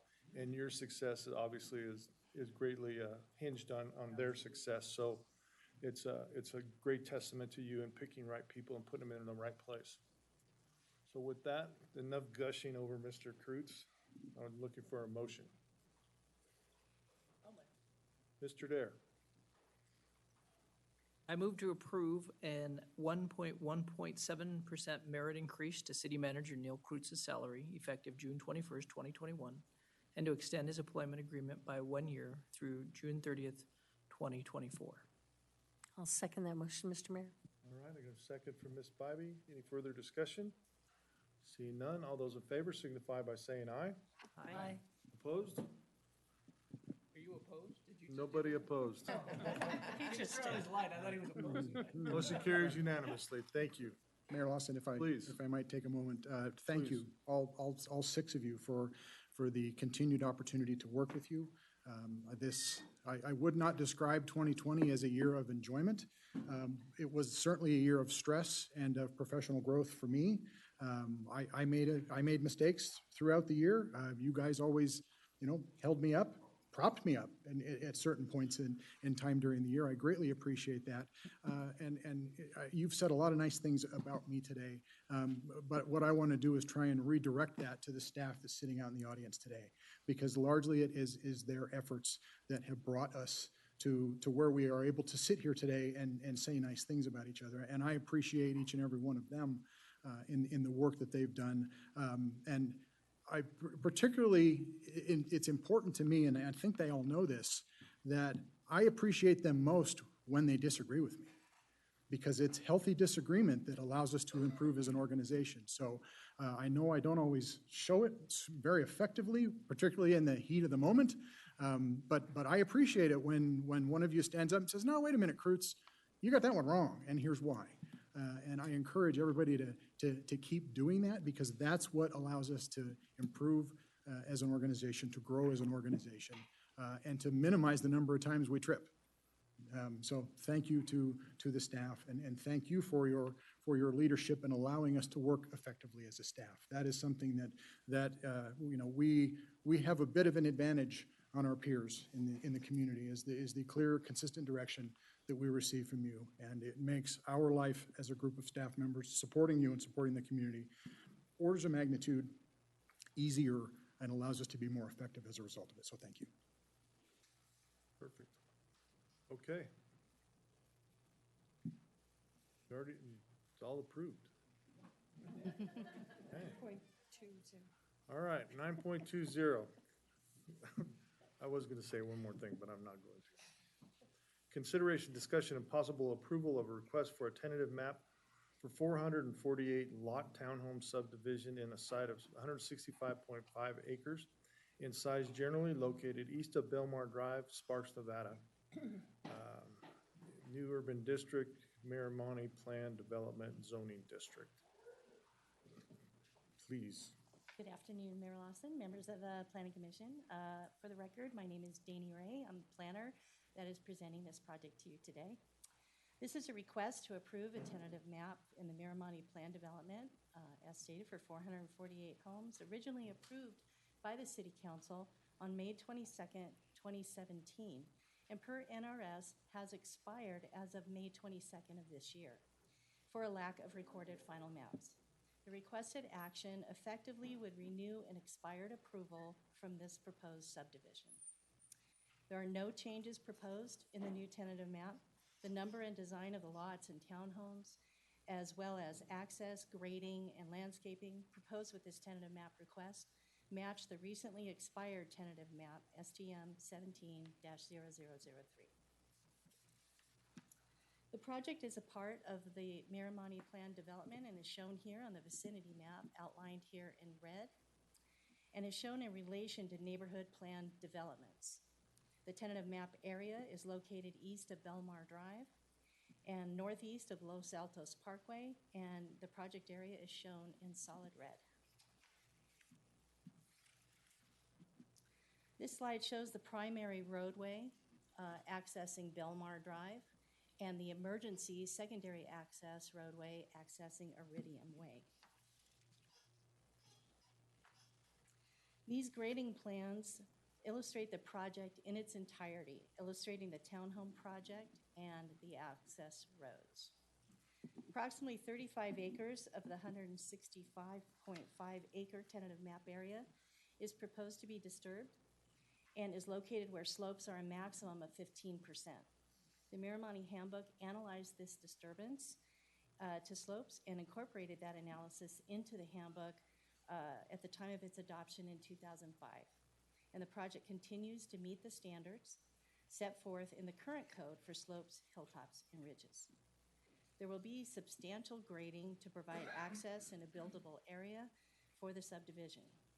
Where the access roadways cross a ravine, earth and fill of up to 50 feet in height with culverts to convey stormwater will be required, making this a dam under state regulations as the fill exceeds 20 feet in height.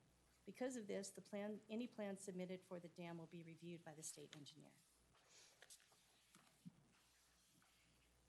Approximately 32 acres have a land use designation of multifamily residential, MF14, in the comprehensive plan land use map and LMDR 14 designation in the handbook, which both require a gross density of 14 dwelling units per acre, which this project meets. This slide illustrates the proposed layout of the townhomes. The lots will be arranged to enable a series of 4, 6, and 8 unit townhome buildings. The 2 and 3 bedroom units range in size from 1,640 to 1,742 square feet and are provided with 2 car garages. Handbook allows for a maximum dwelling unit total yield of 1,434 residential units in the Miramonte Plan Development. Approval of a final map for this project will bring the total to 1,133 residential units. As of the date of the staff report, final maps have been recorded for 685 units in Miramonte.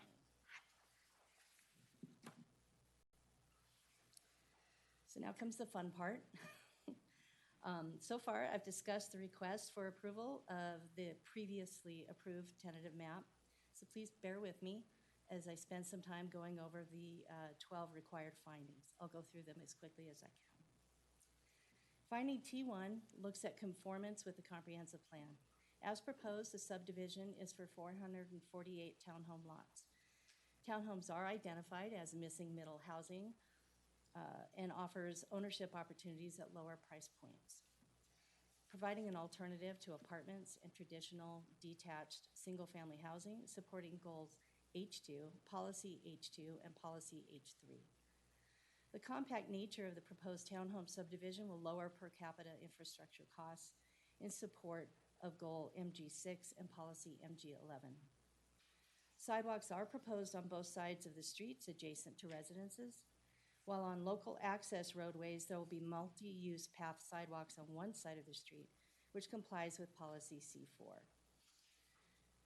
The land use designation for the project site has been in place since 2005 and has been included in build-out calculations since that time. City services, with the possible exception of meeting Sparks Fire Department's 4-minute travel time standard, which is addressed in finding T10, can be provided to the site at acceptable service levels, as was anticipated with the prior handbook and original tentative handbook approvals, and in compliance with policy CF1.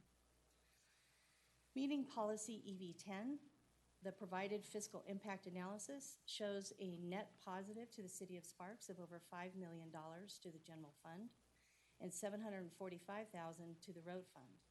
Given the increase in housing prices since the current tentative map was approved, the analysis maintains property tax revenues are forecasted to generate more than $7.9 million over the 20-year time horizon of the analysis. In addition, the roadways are private and will be maintained by the HOA, saving the city an estimated annual cost of $73,200. Findings T2 and T7 each relate to streets. The street network in this tentative map remains unchanged from the existing tentative map and is consistent with the road design parameters in the handbook, such as road capacity and other dimensional standards, which was contemplated in the handbook at its adoption. The project also is in conformance with the city's street master plan and access roadways connecting to Belmar Drive and Iridium Way, making finding T2. Finding T7 focuses on impacts to public streets. The applicant provided an updated traffic study that shows trip generation for this proposed subdivision, estimated at 2,371 average daily trips, with 171 AM peak hour and 206 PM peak hour trips. With the extension of left turn lanes at the intersection of Los Altos Parkway and Vista Boulevard, this study finds the existing and current under construction public roadway network is sufficient to accommodate the traffic generated by this subdivision. City staff has reviewed the traffic impact study and concurs with the analysis provided, as does the RTC in their comment letter. Per finding T3, this application was distributed to the agencies that provide these basic services and administrative, environmental, and health laws, and no written comments were provided. The final stormwater and drainage plan for the development must be reviewed and approved by the city engineer prior to recordation of the final map. That's condition number 5. Making finding T4, the developer has estimated that the domestic water requirement for the development is 73.8 acre feet per year. Municipal water service will be provided by the Truckee Meadows Water Authority, and water rights must be in place or dedicated prior to recordation of final maps as provided for in condition 9. Finding T5 is concerned with availability of utilities to serve the site. The developer estimates that 448 townhome lots will generate 392,000 gallons of sewage per day. The city's sewer model accounts for the level of development proposed with this tentative map request. The applicant is required to provide evidence that there's adequate sanitary sewer conveyance and treatment capacity to serve the project prior to the recordation of a final map. That's condition number 3. NV Energy will provide electrical and natural gas services. Electric, telephone, and cable services will be extended underground within the roadway right-of-way to serve this development. Finding T6 considers the availability and accessibility of public service of schools, police, transportation, and parks. The Washoe County School District has estimated that this tentative map will add 26 new students to Moss Elementary, 12 new students to Mendive Middle School, and 8 new students to Reed High School. Each of these schools will remain under base capacity for at least 5 years based on Washoe County School District projections. The Sparks Police Department will provide services to the site. The roadway network for Miramonte Plan Development was designed to accommodate a total of 1,434 residential lots, and the maximum number of lots has not yet been reached. RTC provided a comment letter in response to this tentative map request, indicating that the applicant will be responsible for maintaining a policy level of service, LOS, of D, along Belmar Drive and Los Altos Parkway. While no park is proposed in this tentative map, recreational amenities are provided in the townhome development and the common areas, such as group picnic areas, volleyball and basketball courts, playground, fit stations with a running trail. In the central community building area, there is proposed a swimming pool and playground and other amenities. Nearby is the Sage Canyon Park, located in the Miramonte Phase 3A development. A 1.5-acre park is described in the handbook that will be located in the north of the project site and will be developed in a future proposal. Finding T8 addresses floodplain slopes and soil. Property is located within a FEMA Zone X and is located outside the 100-year flood hazard zone. Based on the preliminary hydrology report submitted with the tentative map, the project will not adversely be affected by the floodplain, nor will it affect properties downstream. The development has been designed in accordance with the appropriate standards and is in compliance with previous studies. The proposed primary and secondary access roads to the site will cross a large ravine that runs along the west side of the site. The grading plans for the roadway crossings show the earthing fill up to 50 feet in height with culverts that convey stormwater. Due to the height of the fill, both roadway crossings are considered dams, must be approved by the state engineer as condition number 5. The proposed townhouse development will disturb approximately 35 acres of the 165.5-acre site. Of the remaining 130 acres, 111.5 acres will be reserved as undisturbed open space, and the remainder of the site will be utilized as common area. The proposed tentative map conforms to the findings outlined in the handbook.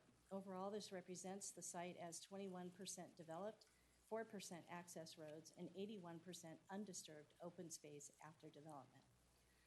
A final geotechnical report will be required to be approved by the city engineer prior to the issuance of any building permits, condition number 12. Any recommendations from that report shall be incorporated into the building permits to accommodate for soil conditions. Finding T9 requires consideration of outside agency responses. The responses were addressed in my discussion of finding T6. Finding T10 considers the availability of fire protection services. Fire and emergency medical service will be provided by the Sparks Fire Department, and Fire Station 4 is the nearest fire station. The project site may be located outside the Sparks 4-minute travel time standard. Further analysis to determine if the project meets the 4-minute travel time standard must be submitted prior to approval of a final map. This analysis determines that this standard will not be met. Additional mitigation measures to be approved by the fire chief will be required prior to recordation of any final map, condition 14. Finding T11 considers other impacts identified in staff's analysis of the proposal. Identified are earth and fill, landscaping, and architectural elevations. Condition 4 requires that a landscaping and irrigation plan be approved by city staff prior to recordation of the final map. Condition 11 requires architectural elevations that comply with the handbook must be shown to city staff and approved by the administrator prior to the recordation of a final map. For finding T12, the posting of the agenda and the meetings of the Planning Commission and City Council serve as public notice. This is not a public hearing, and no public comment is required. Staff has not received any public comment as of 12 noon today. Planning Commission recommends approval of this tentative map application, and this concludes my presentation. I am here for any questions. Questions from the council? Ms. Bybee? The only question, the only question I had is with this first tentative map that expired, how long, if this is, if we approve this today, how long is the tentative map period? 4 years. 4 years, okay, thank you. Mr. Anderson? Yeah, Danny, I just want to make sure I'm hearing this correctly. So this was approved back in, initially, the Miramonte development as a whole, to include this, was approved back in 2005? Yes, that it was contemplated in the handbook, yes. Okay, and then, as I understand it, there were 3 revisions within City Council in 2017, actually approving this tentative map that we're now looking at again. Is that Yeah, correct? on May 22nd, 2017, the city council approved this tentative map exactly as it's being presented to you today, with no changes. Okay, and so then with the current developments that are going in, the vistas, what's going on in Miramonte already, plus this tentative map, was this all calculated in the initial plans for the vistas and Miramonte as far as the traffic and what roadways would be required? You got me there. I don't know exactly. Perhaps Amber can speak to that.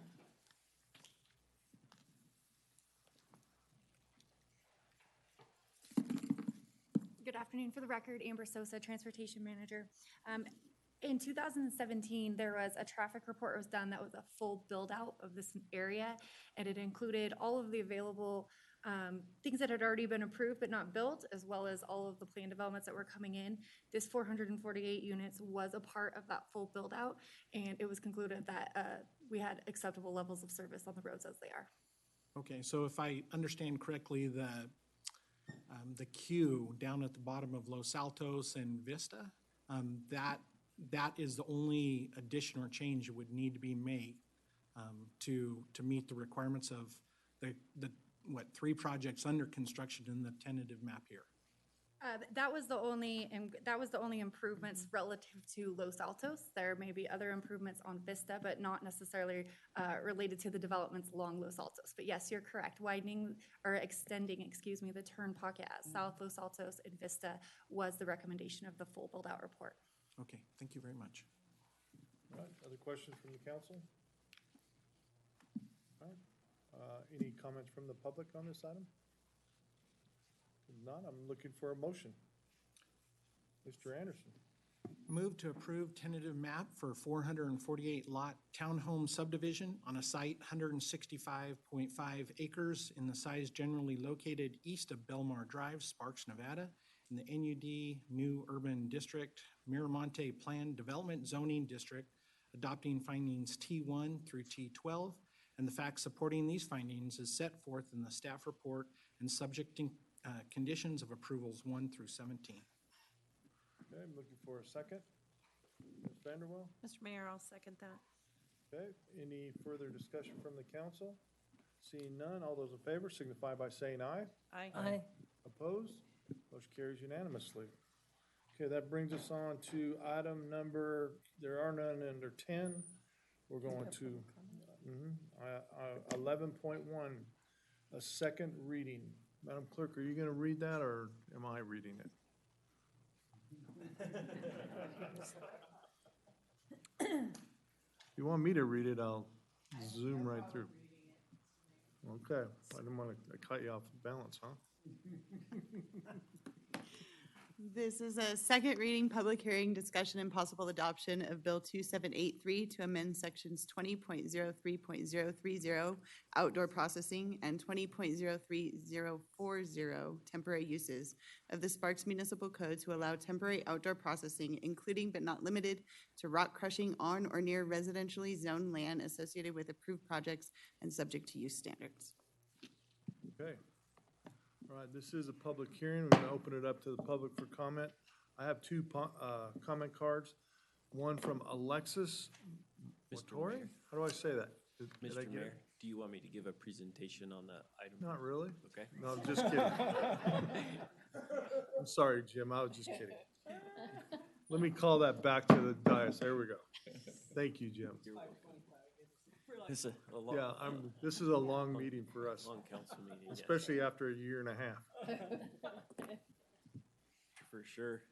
Thank you, Mr. Mayor. Jim Rundle, Planning Manager, presenting on the item as outlined by Clerk Hunderman. Thank you. You may be wondering, what is outdoor processing?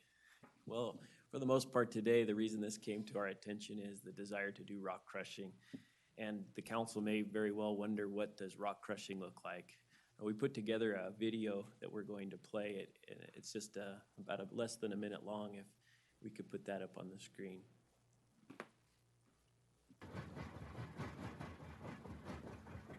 So what happens is, as a site is graded on greenfield development, new construction, the bulldozers and such go out and begin to grade the site.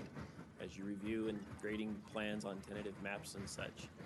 The grading pulls up some of the bigger rocks as you're seeing in the video here. The desire is that those rocks could be crushed to a smaller size to be put right back down on the site, so they don't have to be hauled off.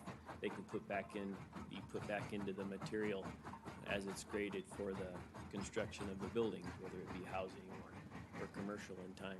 You can see as it spits it out on the other side on the conveyor belt, it is far smaller than the original rocks that were going into the rock crusher. And so rock crushing by definition comes under the definition of outdoor processing. Earlier this year, Councilman Dare, you asked that the city manager look at amending, bring back an item to look at amending the code to allow for this. The council ultimately provided that direction for us to do that. But they did give the council, you gave us the caveat that you wanted to make sure we included a public outreach component. So we did that, and I coordinated with Julie Duell. I want to thank her for her help creating that video and the fancy graphics that go in with the video. I don't know how to do that stuff, but it really came out nice. We sent that video out through the Nextdoor app, Facebook, and Instagram. We found that we had 3,000 views. We were pretty proud of that. I was proud of the amount of views that we got on that video, and until Councilman Dare said that millions of people watch Facebook earlier in our council meeting today, so I was a little humbled, I suppose. But we did feel that we got some good public outreach in that respect. The consensus of the public was that this should be permitted, as long as that it was conditioned. What they did like, the public sentiment that I could gather, was that if this reduces the truck trips on our local transportation network, that they're all for it. Additionally, a common theme was if it speeds up the completion of projects, they're all for that as well. But again, and Councilman Bybee, I know it would be a concern of yours to make sure that it has standards associated with it, and I'll get into those in a few minutes. Additionally, we met with by direction, we met with the industry, and we had conducted 2 meetings with the industry. The first meeting was to gather just exactly what was their desire, what did they hope from a code amendment of this respect. After the input from the public and that first meeting with the industry, staff crafted standards for their review. We met a second time, and they got to review a draft of what we had put together. I think it was a successful meeting.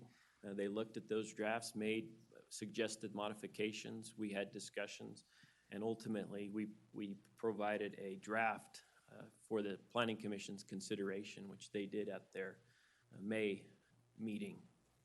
I'm going to have the council, I'm going to put up a few slides for your consideration.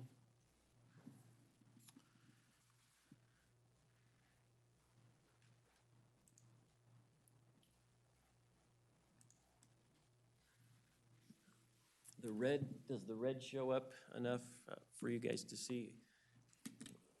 What we have here is the line out, strike out, proposed new language in red. This would be the section of the municipal code and the zoning ordinance that would potentially allow for temporary outdoor processing, which would be associated with the rock crushing. I want to bring your attention to the item at the bottom that says temporary outdoor processing operations may be only permitted upon obtaining a temporary use permit, allowing for the temporary outdoor processing. That would be the section of code that we're adding. The part in applicability that we've struck is because it says temporary outdoor processing is not a permitted type of use. The second component of this amendment, I've paraphrased so that we don't have to go through all of the sections of the code. But we're looking at number 1 says only for a previously approved project that has a permit. We want to make sure that this is genuinely supporting a project of record. It is not something that is just being done as a business to support other construction. That all crushed material shall be used on site for the project of record and within a 1 mile radius of where it's being sourced. So if they're grading it, it should be used on that project.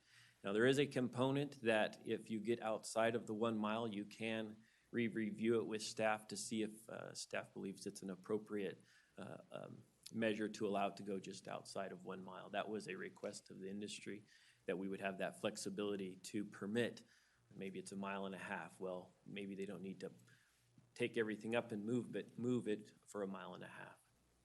The next one was the outdoor rock crushing or outdoor processing should not occur outside of 500 feet to which a final inspection, of a residence to which a final inspection has been issued. What does this mean? Well, as subdivisions begin to be built out, they have structures that begin to rise on the site. Now, roofs go on them, walls go on them, windows do, but it doesn't necessarily mean that our building division has issued a final inspection or allowed someone to occupy the residence. So if no one is living in them and no one can live in them, we felt that it was okay to be within 500 feet of something that was inhabitable. So if it's an inhabitable structure, they need to maintain that 500 feet. If it's just a structure that's been built on the site, they can still conduct the rock crushing because no one's inhabiting the home.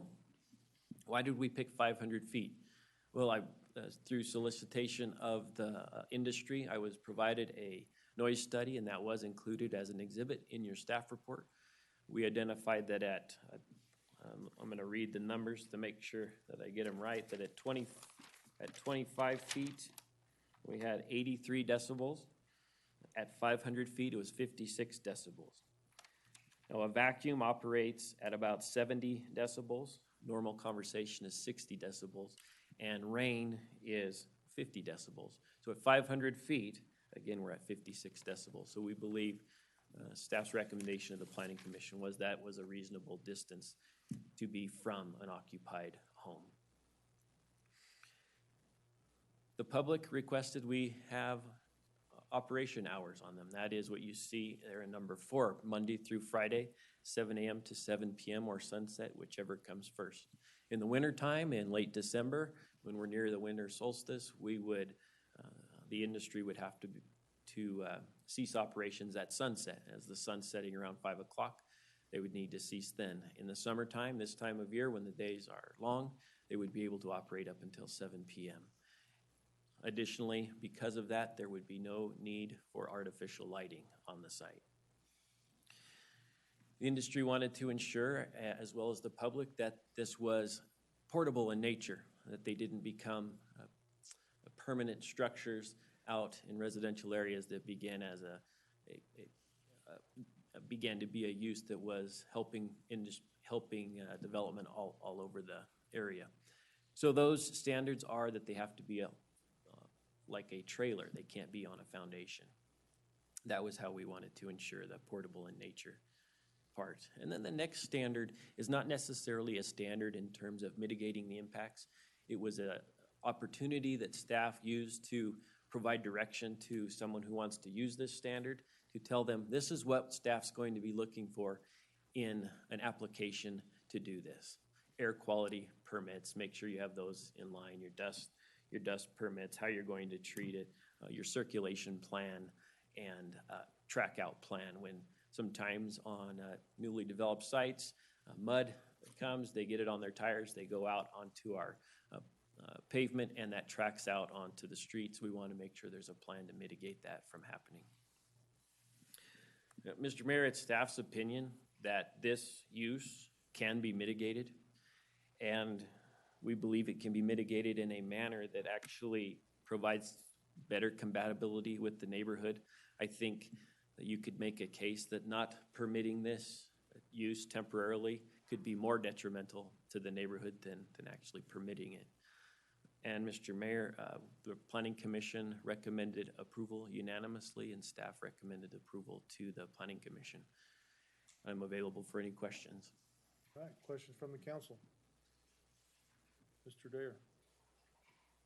I just want to thank you, and I really appreciate hearing back from our constituents and how that all went as well, and then even taking out to our businesses and the different people that are in the middle of it. And so I do see this as a benefit, as you said at the end, that I think it's going to help things and not just be something that's another thing. So, and if it mitigates any kind of traffic, I think that right there wins, a win-win for sure. and air quality and all the stuff that goes with that. So I really think this is a very good use of this, so thank you. I'll wait and make a motion when you're ready, but I know there might be more questions. Questions from council? Anyone else? Ms. Bybee? Jim, I'd like to thank you for the work on this. I think it's really thorough. I think that it's temporary use, that we're really clear on the mitigations, on the requirements. You've really kind of hit all the points that were my concern. And obviously, when you're living in any of our wards where there's construction, people in the neighborhoods think it's going to happen right next to them. And I don't want, my constituents thinking that right next to their house they're going to have this big rock crusher that's going all day at all hours. So I think all of the mitigation that you've included up here you did an outstanding job. I love the input from residents, from the industry, I think was really good because that's helpful in determining, what you came up with. And I think that it's not only for our roads, saving those trucks from traveling on our roads, but it also, if it can speed up the construction time, that's another bonus because once again, we're in a huge housing crisis of not having enough housing throughout the community, and everything that we can do to help alleviate that and mitigate that. And this hopefully will make projects go a little faster because of the ability to do this on site. So thank you. I appreciate your work. All right, anyone else? Okay, this is a public hearing. At this time, I got it. I'm gonna open it up to the public for comment. Alexis, you ready? We'll start with you. You hung out with us the whole day. Yeah, we're buying dinner later. Fantastic. Councilman Dare is. Okay, thank you. Alexis Motorex with the Nevada Chapter Associated General Contractors representing commercial construction in Northern Nevada, and we are fully supportive of the proposed changes in item 11.1. We'd like to thank your staff for including us in their public outreach efforts. The staff report reflects industry and public input. It's sound policy that makes sense for those developments with no nearby neighbors, and we would appreciate your support. Thank you. Thank you. All right, Mr. Morgan, you're up next. Public comment.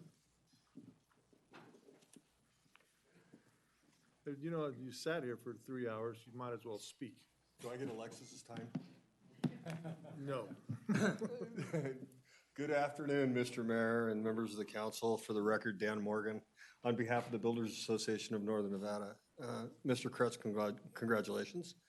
The Builders, well, first let me make one note. It dawned on me about 4 minutes ago. This is the first time I've appeared in front of this council in a very long time. I think Mayor Martini was sitting in your chair, Mr. Mayor, and you were the only one on the dais at that day. All right, move along. Anyways, I'm old. we are fully in support of we are fully in support of the code change, and I want to compliment Jim and your staff for reaching out to the industry and working with us. He was very cordial and very willing to listen and very willing to work with and hear our concerns from the building and development side. So we're fully in support of it, and I can't tell you how much I enjoyed sitting with you all this afternoon for the first time in about 14 years. So thank you. All right, thank you. All right, anyone else in public wishing to speak at this time? All right, if not, I'm going to bring it back to the dais. We have any more questions from the council? All right, Mr. Dare, I assume you want to make a motion. I'd like to, if that's okay. Please. I move to adopt Bill 2783, amending sections 20.03.030, outdoor processing, and 20.03.040, temporary uses of the Sparks Municipal Code to allow temporary outdoor processing, including but not limited to rock crushing on or near residential zoned land when associated with approved projects. Okay, looking for a second. I'll second that motion, Mr. Mayor. Second by Ms. Bybee. Further discussion? Seeing none, all those in favor signify by saying aye. Aye. Those opposed, motion carries unanimously. This is one of those things, when I first heard about it, you know, your knee-jerk reaction is, no, I don't want to do this. But then once we talked about it and we talked about the benefits far outweigh that knee-jerk reaction. So good job, staff, Yerington's finest, Mr. Rundle. We appreciate all the hard work. Okay, we're almost to the end. Final public comment, 12.1. Do we have any public comment, Madam Clerk? Bill. Bill. I haven't seen him in a long time. Bill, come on. Come on. Bill, it's been a year and a half since we've seen your smiling face. We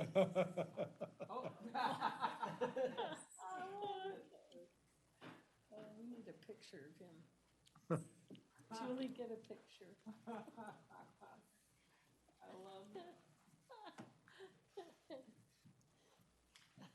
I'm gonna have a seizure. To the new mayor, I know you're gonna do a great job at this. Thank you. And you're getting better as the day went longer, too. And to the city council members. For the record, my name is Bill Wagner. I have two subjects I want to talk about, matters I want to talk about. Hey, Bill, The one, will you pull that microphone down by your Oh, mouth a little bit more? okay, sure, I'm sorry. Now you can hear me, huh? Yeah, you're saying some important stuff. We want to make sure it gets on the record. Yeah. Okay. Veterans Roadway. We talked about this the last time we got together. And you folks considered changing the name to Ron Smith. If that would not work, how about a side street crossing, the Veterans Roadway? What do you think? Think we could do something like that? We're not agendized to speak to you from the dais, so we can't answer it, but afterwards we can. Oh, great, okay. Number two, sidewalk fix. My neighbor Ron King, whom some of you know, had a neighbor fall on the sidewalk near Ron's driveway.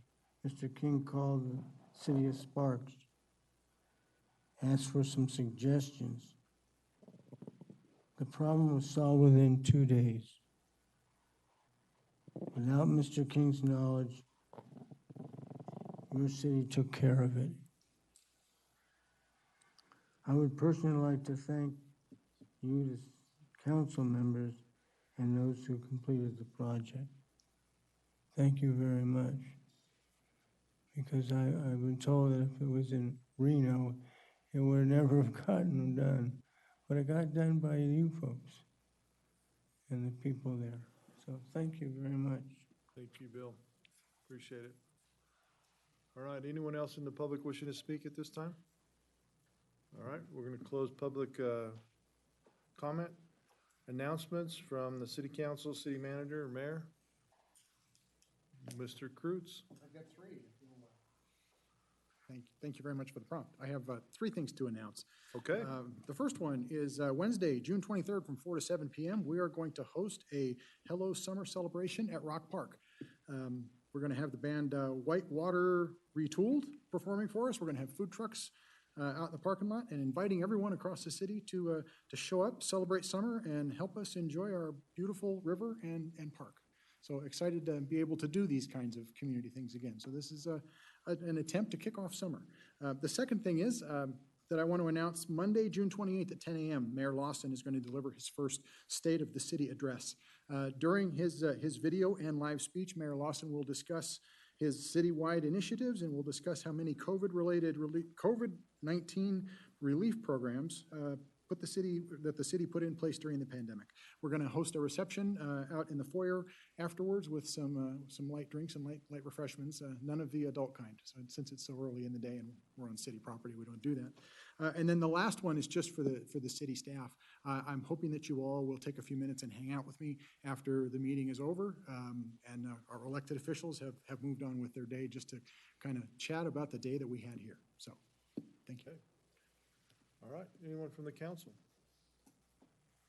Come on, Christopher. Have a great night and enjoy your dinner.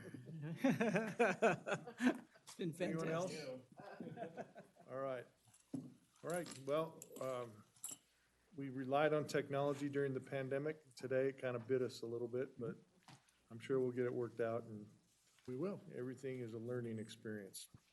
So with that, we're going to call for item 13, which is for the good of the order. We're adjourned. Yay.